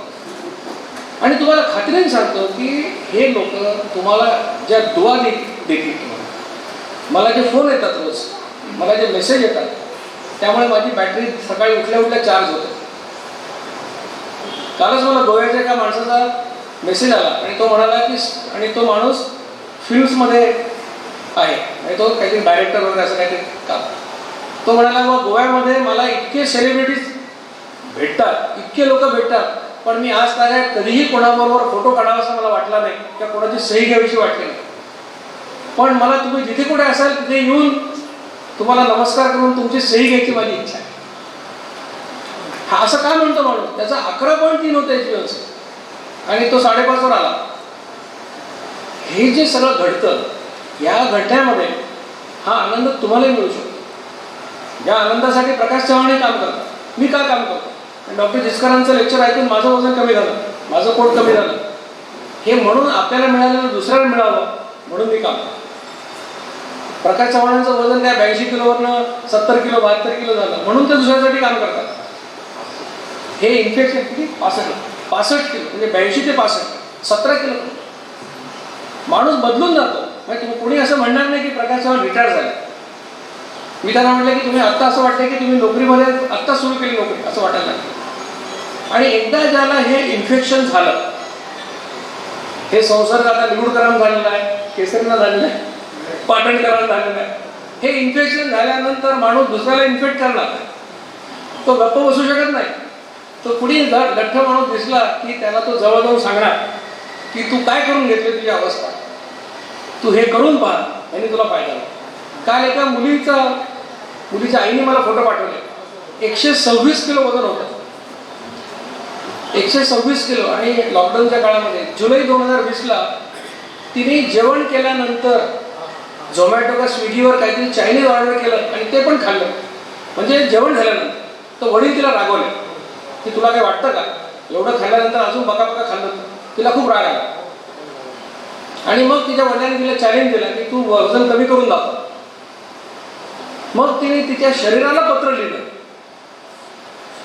स्वतःच्या शरीराला पत्र लिहिलं की शरीराला उद्देशून ती असं लिहिते की मी तुझ्यावर खूप अन्याय केला आजपर्यंत, तुझं मी ऐकलं नाही, तुझ्या गोळ्यांचा भडीमार केला, तुला इच्छा नसताना मी तुला काय काय खायला घातलं.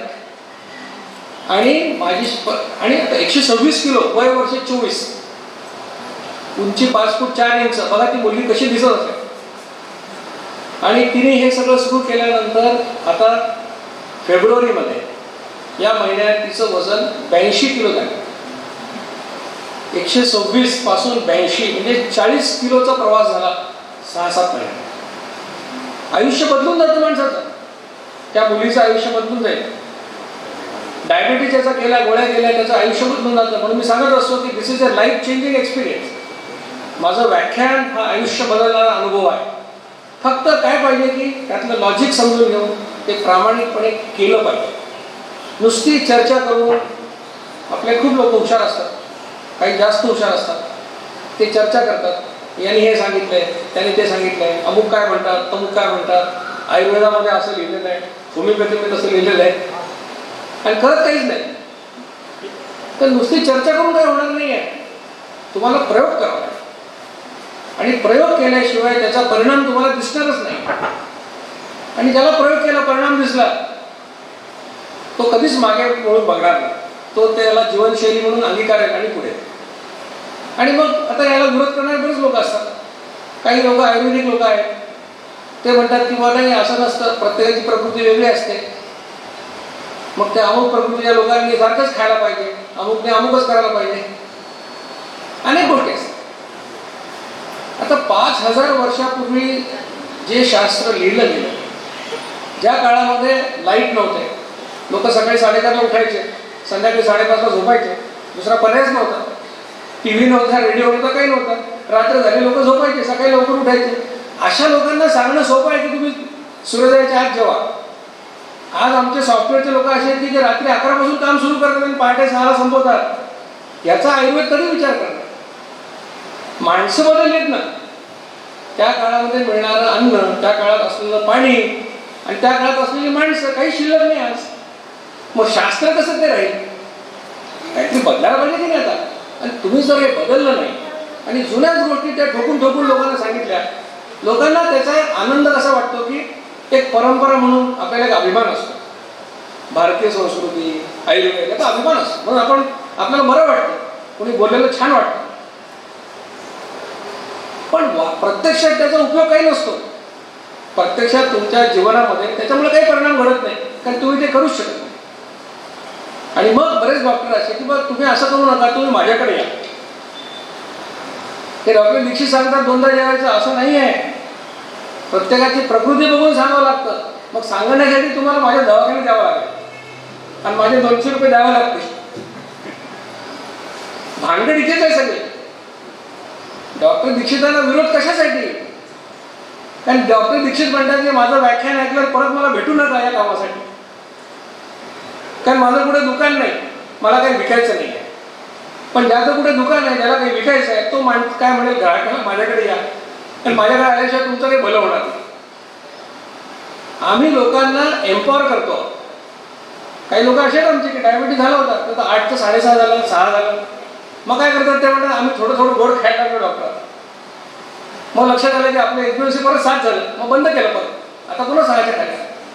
डॉक्टरकडे जायची गरज नाही ना, तेच त्याला कळलेलं आहे की आपण काय केलं तर आपल्याला आपला डायबिटीस जातो, काय केलं तर वाढतो.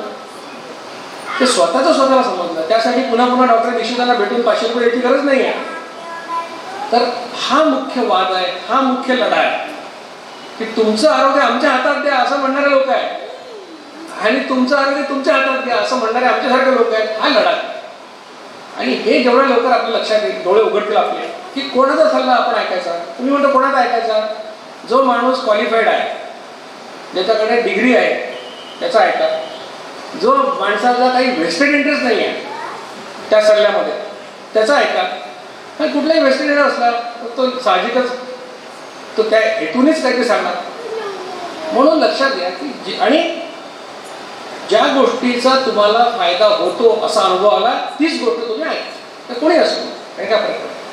तर आता ही जीवनशैली काय बरं, आता बऱ्याच लोकांनी युट्यूबचं लेक्चर ऐकलेलंच आहे, तरी पण पुन्हा एकदा सांगतो. पण काही लोकांना कदाचित इच्छा असेल की ती जीवनशैली समजून घ्यायला पाहिजे. साधा सोपा सल्ला दिलेला आहे की कडक भूक लागते, त्या 2 वेळा ओळखा आणि 2 वेळा जेवा. हा पहिला सल्ला आहे. 55 मिनिटात जेवण संपवा. जेवणामध्ये गोड जेवढं कमी कराल तेवढं आरोग्यासाठी चांगलं. डायबिटीसवाल्यांनी तर बिलकुल खाऊ नका, पण बाकीच्यांनी पण जेवढं कमी करा तेवढं तब्येतीसाठी चांगलं. जेवणामध्ये कार्बोहायड्रेट कमी करा आणि प्रोटीन वाढवा. म्हणजे 20 ग्रॅम, 40 ग्रॅम, 50 ग्रॅम अशी भानगड नाही आहे. 3 पोळ्या खात असाल, 1 पोळी कमी करा, त्याच्या जागी 1 वाटीभर घट्ट वरण खा, मोड आलेलं कडधान्य खा, सोयाबीन खा, चीज खा, पनीर खा. आपोआप कार्बोहायड्रेट कमी होईल, प्रोटीन वाढेल. 2 जेवणांच्या मध्ये शक्यतो काही खाऊ नका, पाणी प्या. पण जर तुम्हाला डायबिटीस झालेला असेल तर 3 पदार्थ घ्यायची परवानगी आहे. एक आहे पाणी, दुसरं आहे पाणी, तिसरं आहे पाणी. म्हणजे पहिल्या 3 नंबरवर पाणी आहे मग चौथ्या नंबरवर पातळ ताक, 2 चमचे दह्यात ग्लासवर ताक तुम्ही बनवा. अजून पदार्थ चालतो ग्रीन टी किंवा ब्लॅक टी, काळा चहा किंवा ग्रीन टी. पण हा चहा घेताना लक्ष ठेवायचं की तो प्लेन पाहिजे, कुठलाही त्याच्यात फ्लेवर नको. आजकाल काय होतं, लेमन फ्लेवर, हनी फ्लेवर, दालचिनी, लवंग, मिरे काय काय टाकतात चहा, त्याचं काही नाही. तसं नको, प्लेन. आणि काळा चहा बऱ्याच लोकांचा अडचण अशी असते की काळा चहा कडू लागतो, म्हणून लोकांना तो प्यावासा वाटत नाही. म्हणून चहा कसा करायचा तुम्हाला सांगतो. पाणी गरम करायचं, मग कपावर गाळणी ठेवायची, त्या गाळणीमध्ये चहाची पत्ती टाकायची आणि त्याच्यावर ते गरम पाणी ओतायचं. जे खाली राहतं त्याला चहा म्हणतात, काळा चहा. असा चहा तुम्ही किती पिला तरी कडू लागत नाही. मग काय काय चालतं, पाणी, पातळ ताक, ग्रीन टी, ब्लॅक टी हे पदार्थ डायबिटीसच्या लोकांना चालतात. त्याच्यामध्ये गूळ, साखर, मध, शुगर फ्री काय टाकायचं आहे. लोकांना वाटतं गूळ चांगला असतो. आता उसाचा रसामुळे बनतो, काही लोक ऑर्गॅनिक गूळ म्हणतात. ऑर्गॅनिक म्हणजे काय असतो प्रकार, ऑर्गॅनिक माझ्या 5 एकरामध्ये ऑर्गॅनिक म्हणजे काय, माझ्या 5 एकरात खत टाकत नाही, काय करत नाही. अरे पण बाकीच्या 500 एकराचं काय, तुमचं शेत, त्या तुमच्या शेतातलं पाणी कुठून येतं, खाली आहे पाणी. ते कुठल्या तरी झऱ्याचं इकडून तिकडून ओढायचं येतं ना पाणी. पण ठीक आहे, म्हणजे ऑर्गॅनिक असला गूळ तर तो 300 रुपये किलो विकला जातो, साधा गूळ असेल तर 50 रुपये किलो विकला जातो. तर सांगायचा उद्देश काय की गूळ, साखर, मध, शुगर फ्री सगळं आरोग्यासाठी वाईट आहे, ते यात टाकायचं नाही. त्याच्यानंतर जर तुम्हाला डायबिटीज नसेल, वजन कमी करण्याची गरज असेल तर आणखी 3 पदार्थ चालतात 2 जेवणांच्या मध्ये. त्याच्यामधलं पहिलं आहे 25% दुधाचा पातळ चहा, 25% दूध आणि 75% पाण्याचा चहा. आता साखर गूळ काही टाकायचं नाही. दुसरा पदार्थ आहे शहाळ्याचं पाणी, कोकणात तर भरपूर मिळेल. आणि तिसरं आहे दिवसभरामध्ये एक जास्तीत जास्त टोमॅटो, 1 टोमॅटो दिवसभरात खाल्लेला चालतो. म्हणजे डायबिटीसच्या लोकांना पाणी, पातळ ताक, ग्रीन टी, ब्लॅक टी. इतर लोकांना त्याच्यापेक्षा इन ॲडिशन शहाळ्याचं पाणी, 25% दुधाचा चहा आणि टोमॅटो, असे एकूण 6 पदार्थ चालतात. आता हे सगळं जे आहे ते सक्सेस, याचे परिणाम काय घडतात, असं तुम्ही केलं तर 4 गोष्टी घडतात. वजन कमी होतं, किती कमी होतं, 6 महिन्यामध्ये 6.5 किलो कमी होतं. पोट कमी होतं, किती कमी होतं, 6 महिन्यामध्ये 1.5 इंच कमी होतं सरासरी. पण या सर्व गोष्टी ज्या बोलतो आहे याचे शोध निबंध प्रकाशित झालेले आहेत. ते तुम्हाला इंटरनेटवर कुठेही डॉक्टर दीक्षित दिसत तर म्हटलं तर वाचायला नाही. मध्यंतरी सर आम्ही असाही अभ्यास केला आणि बरेच डायबेटॉलॉजिस्ट माझी वाट घालायचे की तुम्ही जे सांगता की कमी खाल्लं किंवा जास्त खाल्लं तर सारखंच इन्शुलिन येतं, हे आम्हाला मान्य नाही असं म्हणणार लोक होते. आता ते न मान्य होण्याचं कारण म्हणजे त्यांनी विल्यम्स टेक्स्टबुक वाचलेलं नाही, हा त्याचा अर्थ. कारण त्या विल्यम्स टेक्स्टबुकमध्ये लिहिलेलं आहे की त्यांनी काही लोकांना असा अभ्यास केला की त्यांच्या 20% कॅलरीज, म्हणजे 20% अन्न ब्रेकफास्टच्या वेळेला दिलं, 40% लंचला दिलं आणि 40% डिनरला दिलं. म्हणजे कॅलरीज निम्म्या आणि दुप्पट केल्या. विल्यमने असं सांगितलं की असं लक्षात आलं की insulin secretion was more or less the same. म्हणजे 20% खाल्लं आणि 40% खाल्लं तरी सारखंच होतं असं पुस्तकात दिलेलं आहे. पण आम्ही प्रयोग केले, आम्ही 18 लोकांना हा प्रयोग केला. काय प्रयोग केला आम्ही, पहिल्या दिवशी त्यांना सांगितलं की उपाशी पोटी या आणि काय तुम्ही एक लहान पोळी आणि अर्धी वाटी भाजी ती खायची आणि इन्शुलिन टेस्ट करायचं 0, 10, 60 मिनिट्स. दुसऱ्या दिवशी काय करायचं, 2 पोळ्या आणि दुप्पट भाजी आणि इन्शुलिन टेस्ट करायचं. तिसऱ्या दिवशी तिप्पट पोळी, तिप्पट भाजी, म्हणजे कॅलरीज एकपट, दुप्पट, तिप्पट आणि टेस्ट करायचं. याचा रिसर्च पेपर पब्लिश झाला परवा. काय निष्कर्ष निघाला, there is no linear relationship between quantity of food and insulin secreted. म्हणजे जास्त खाल्लं की जास्त इन्शुलिन असं नाही, असं शास्त्रीय दृष्ट्या सिद्ध झालं. तो पेपर प्रकाशित झाला आणि तो पबमेड इंडेक्स जर्नलमध्ये प्रकाशित झाला. तर जे काही मी सांगतो आहे ते प्रयोग करून सांगतो, जे काही मी सांगतोय ते प्रयोग करून सांगतोय. तर 2 गोष्टी सांगितल्या, पोट कमी होतं, वजन कमी होतं, HbA1c कमी होतं, म्हणजे 3 महिन्याचा ॲव्हरेज ब्लड ग्लुकोज जे असतं ते कमी होतं आणि इन्शुलिन लेवल कमी होतं. आणि हे तुम्ही स्वतः ठरवू शकता, बघू शकता की हे करायचं असेल उद्यापासून 4 टेस्ट करा, 3 महिने करा, पुन्हा टेस्ट करा, तुमच्या लक्षात येईल की सगळं कमी झालं. आणि जर असं झालं तर स्वतःवर विश्वास ठेवा आणि या लाईफस्टाईल करा, असं मी तुम्हाला सांगतो.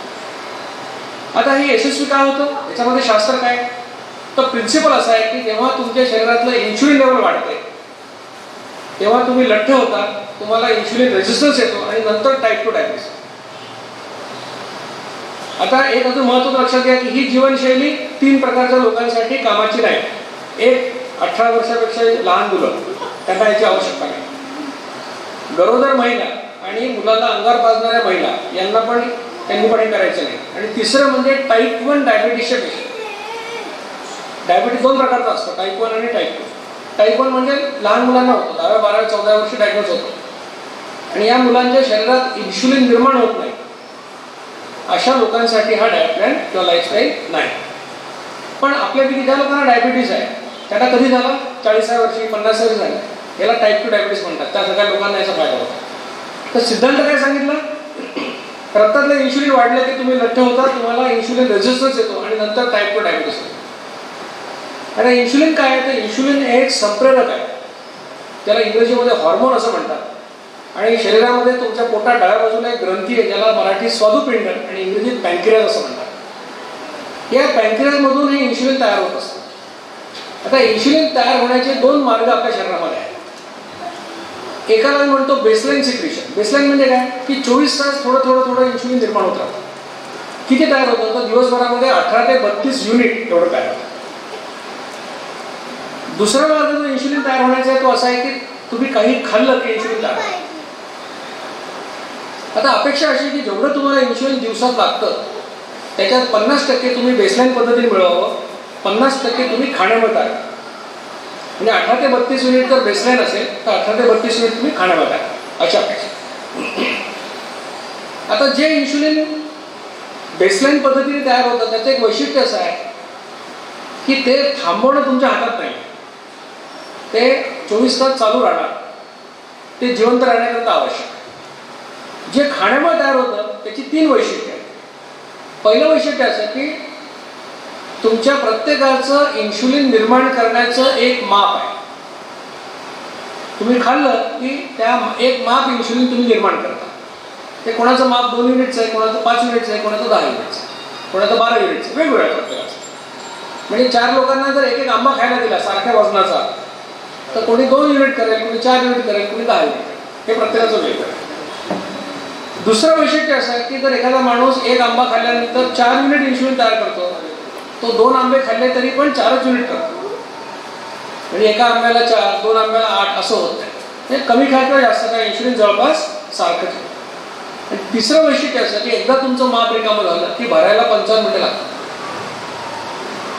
म्हणजे काय, तुम्ही 55 मिनिटात जेवण संपवलं तर इन्शुलिनचं माप एकदा रिकामं होतं. 55च्या पुढे गेलात तर परत एकदा रिकामं. आता हे लक्षात आलं तुमच्या की इन्शुलिन कसं निर्माण होतं. आता याचं काम काय बघा, तुम्ही खाल्ल्यानंतर इन्शुलिन निर्माण होतं. त्याचं कारण असं की अन्न खाल्ल्यानंतर त्याचं पचन झाल्यानंतर जे एंड प्रॉडक्ट रक्तामध्ये येतात त्याचा वापर करणं हे इन्शुलिनचं काम आहे. आता तुम्ही काही खाल्लं किती खाल्लं, तुम्ही अनेक पदार्थ खाता, पण अन्न पचन झाल्यानंतर रक्तामध्ये 3च फक्त एंड प्रॉडक्ट येतात.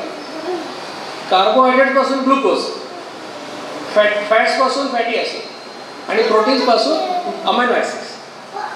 म्हणजे तुम्ही काही खाल किती खा, शेवटी काय रक्तामध्ये येणार आहे, ग्लुकोज, फॅटी ॲसिड्स आणि अमायनो ॲसिड. आता तुमचं शरीर जे आहे ते कोट्यावधी पेशींचं बनलेलं आहे आणि या प्रत्येक पेशीला काम करायला ऊर्जा लागत असते.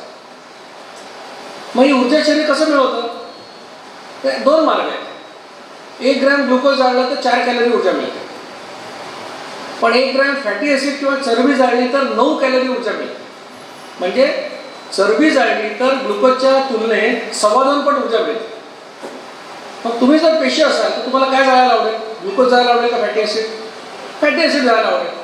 तसं शरीराच्या सगळ्या पेशींना फॅटी ॲसिड जाळायला आवडतं. याला अपवाद फक्त मेंदूच्या पेशींचा आहे, त्यांना मात्र ग्लुकोजच चालतं. मग आता तुम्हाला असं वाटेल की तुम्ही जेवण केलं, रक्तामध्ये ग्लुकोज आलं, आता काय व्हायला पाहिजे, रक्तातलं ग्लुकोज पेशीत गेलं पाहिजे आणि पेशींनी वापरलं पाहिजे. पण ते एवढं साधं सोपं नाही आहे. त्याचं कारण असं की प्रत्येक पेशीवर एक कुलूप लागलेलं आहे. त्या कुलपाला आम्ही तांत्रिक भाषेमध्ये इन्शुलिन रिसेप्टर असं म्हणतो. याचा अर्थ काय, जर ग्लुकोजला पेशीत जायचं असेल तर आधी ते कुलूप उघडायला लागेल. मग इन्शुलिनचं पहिलं काम लक्षात घ्या की हे रिसेप्टरचं कुलूप उघडायचं आणि ग्लुकोजला पेशीमध्ये पोचवायचं, हे पहिलं. मग हे काम झालं, पेशींचं काम संपलं, त्यांची गरज संपली पण तरी तुमच्या रक्तात आणखीन ग्लुकोज शिल्लक आहे. आणि तुम्ही खूप पोळ्या भात खाल्लेला आहे, कार्बोहायड्रेट खूप आहे, ग्लुकोज खूप आहे. मग या जास्तीच्या ग्लुकोजचं काय करायचं? इन्शुलिनमुळे या जास्तीच्या ग्लुकोजचं रूपांतर ग्लायकोजन नावाच्या पदार्थामध्ये होतं आणि तो यकृतामध्ये साठवला जातो. बरं, याच्यातही अडचण अशी आहे की किती साठवता येत नाही मनाने तेवढा. 100 ग्रॅमचं लिमिट आहे, त्याच्यापेक्षा जास्त नाही साठवत. मग त्या ग्लायकोजनचा उपयोग काय असतो की समजा तुम्ही 9-9:30 जेवण केलं आणि दिवसभर तुम्हाला खायलाच नाही मिळालं आणि रात्री तुम्हाला खायची इच्छा होती पण तेव्हा पण नाही मिळालं.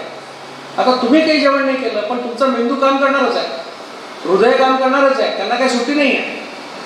अशा वेळेला तुमचं शरीर यकृतातलं 100 ग्रॅम ग्लायकोजन बाहेर काढतं, त्याचं रूपांतर ग्लुकोजमध्ये करून तुम्हाला 400 कॅलरी ऊर्जा देतं. आपल्याला दिवसाला जवळपास 2000 कॅलरी ऊर्जेची गरज असते सर्वसामान्य. वजनानुसार कामानुसार बदलतं पण सरासरी 2000 लागते.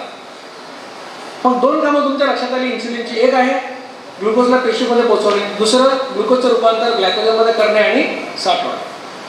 आता तिसरं महत्त्वाचं काम लक्षात घ्या, ही 2 कामं झाल्यानंतर जर आणखीन ग्लुकोज रक्तात शिल्लक असेल तर इन्शुलिनमुळे या जास्तीच्या ग्लुकोजचं रूपांतर फॅटी ॲसिडमध्ये होतं आणि चरबीच्या रूपात साठवलं जातं. आता लोकांच्या डोक्यात प्रकाश पडला, ते म्हणतात की तेल खात नाही, तूप खात नाही, लोणी खात नाही, तरी माझी ढेरी कशी काय सुटली?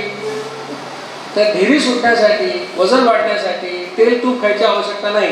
ते काम तुम्ही पोळी भाकरी भात खाऊन पण करू शकता. कारण त्या पोळीमधल्या, भाकरीमधल्या, भातामधल्या ग्लुकोजचं रूपांतर चरबीमध्ये केलं. कुणी केलं? कुणी केलं?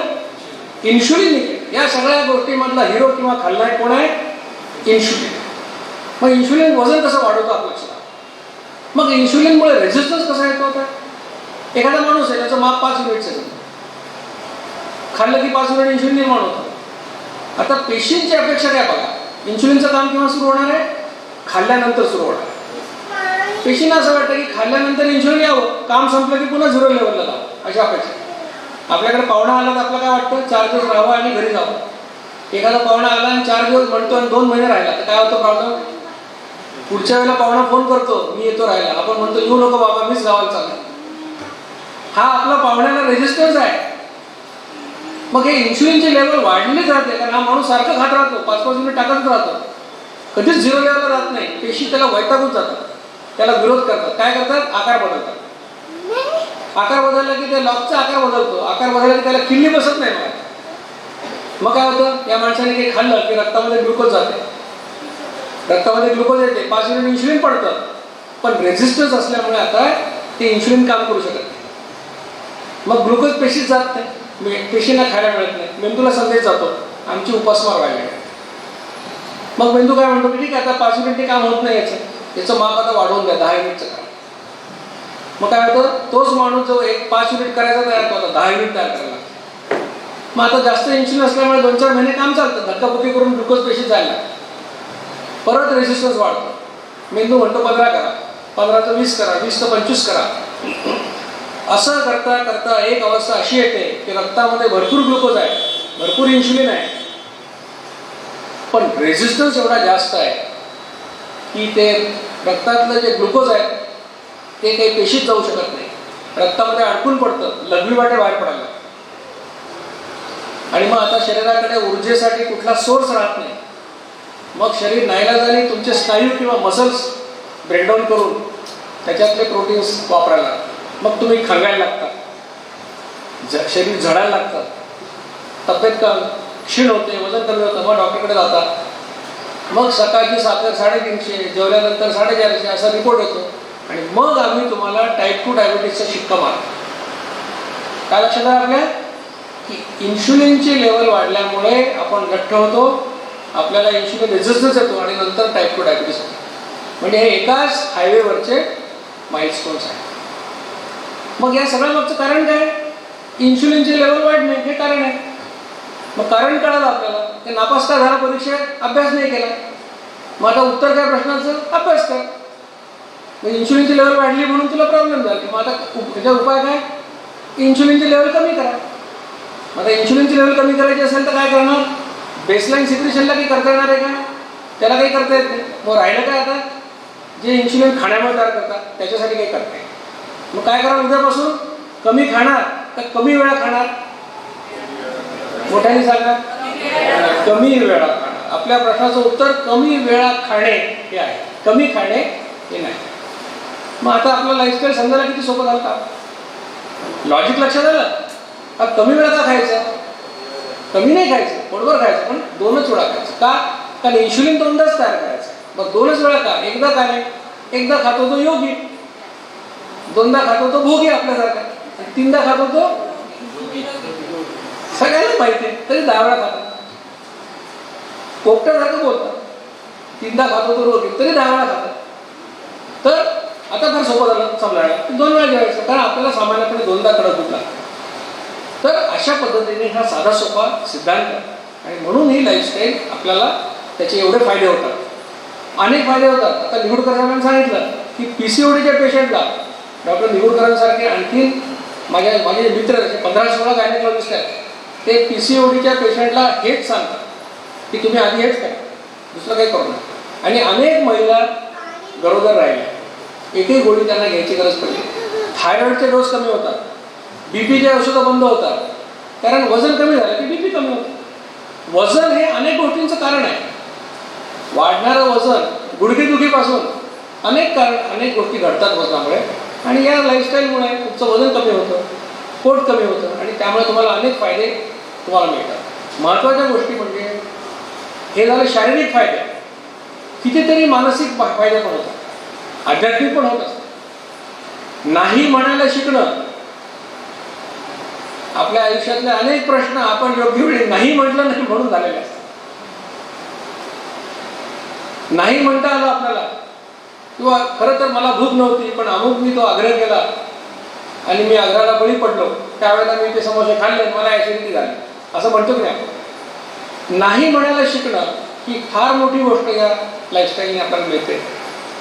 कुठेही दिसलं की खा ही प्रवृत्ती आपली जाते. कुणी काही वाटत असलं की आपला हात पटकन पुढे जातो. बघा तुम्ही कुणी काही वाटत असेल फुकट तर आपला हात पुढे जातो. ही जीवनशैली करणाऱ्यांचे हात पुढे जाणार नाही. आता तुम्ही बघा की तुम्ही तुमच्या आयुष्यामध्ये किती वेळा जेवता, किती वेळा खाता, आणि आमच्यासाठी अर्धा पेढा खाणं किंवा अर्धा चमचा साखरेचा चहा पिणं किंवा भाजीवालीशी घासाघीस करताना 4 अंगूर तोंडात टाकणं हे जेवण आहे, हे लक्षात घ्या. म्हणजे पोटभर ताटभर जेवण काय आणि अर्धा पेरू खाणं काय हे आमच्यासाठी सारखं आहे. त्यामुळे 2 वेळा जेवण याचा अर्थ लक्षात घ्या. 2 वेळा जेवण याचा अर्थ 2 वेळा इन्शुलिन निर्माण करणं. आणि मला खात्री आहे की तुम्हाला मी जे काही आता लॉजिक सांगितलं हे समजलेलं आहे, आणि हे तुम्ही जर करत नसाल तर उद्यापासून ही लाईफस्टाईल नक्की करा. या जीवनशैली मोफत सल्ला केंद्र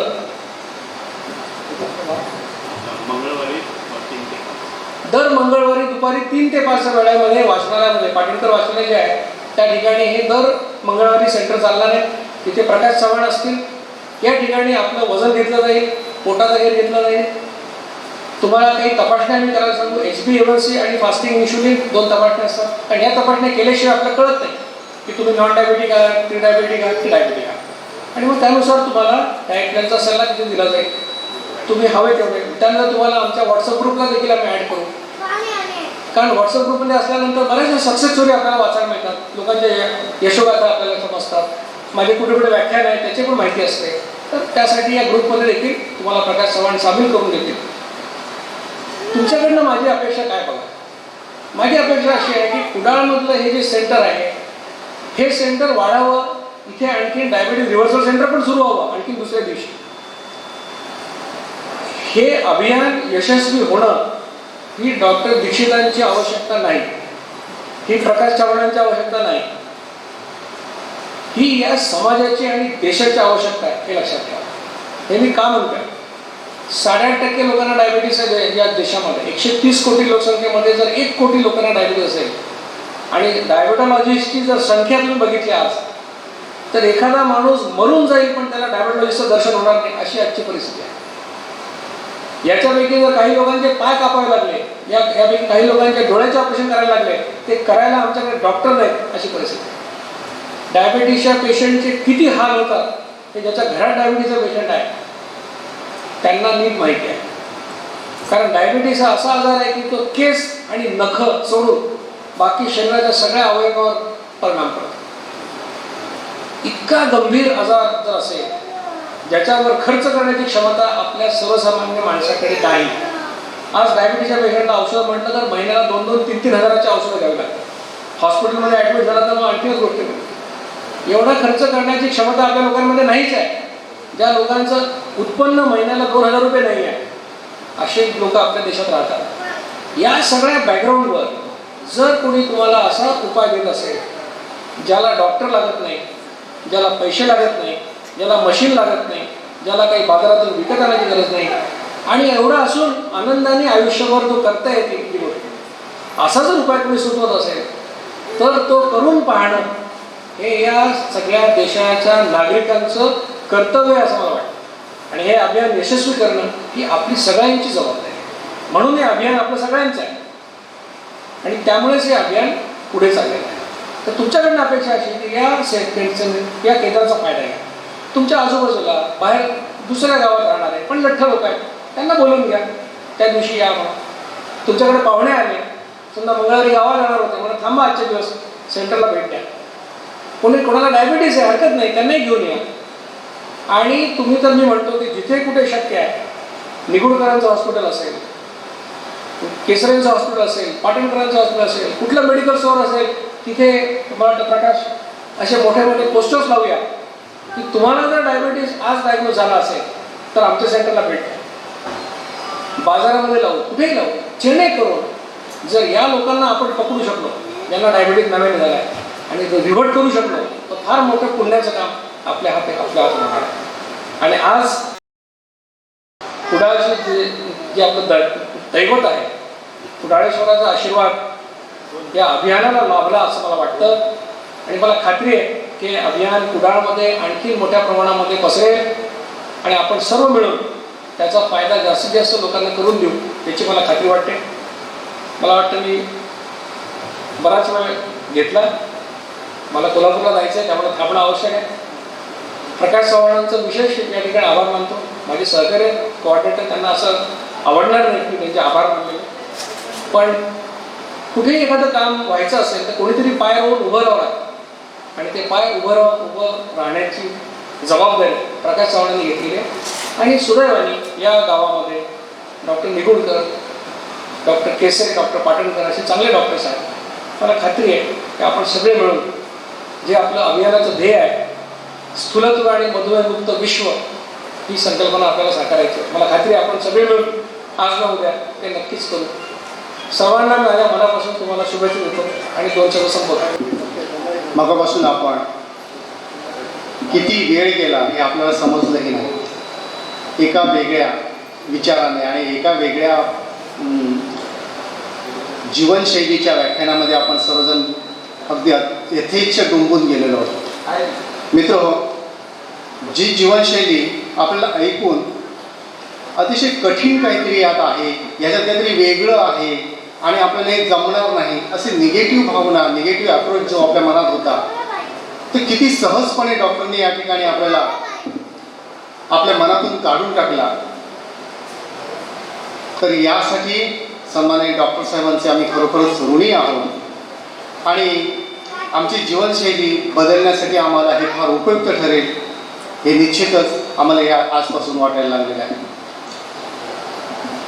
मित्र, आत्ताच्या ह्या कार्यक्रमाच्या व्यासपीठ कार्यक्रमानंतर मी आभार व्यक्त करण्यासाठी सन्माननीय अजित धुरी यांना मी या ठिकाणी निमंत्रित करतो आणि आभारानंतर आपला हा व्यासपीठीय कार्यक्रम संपणार आहे.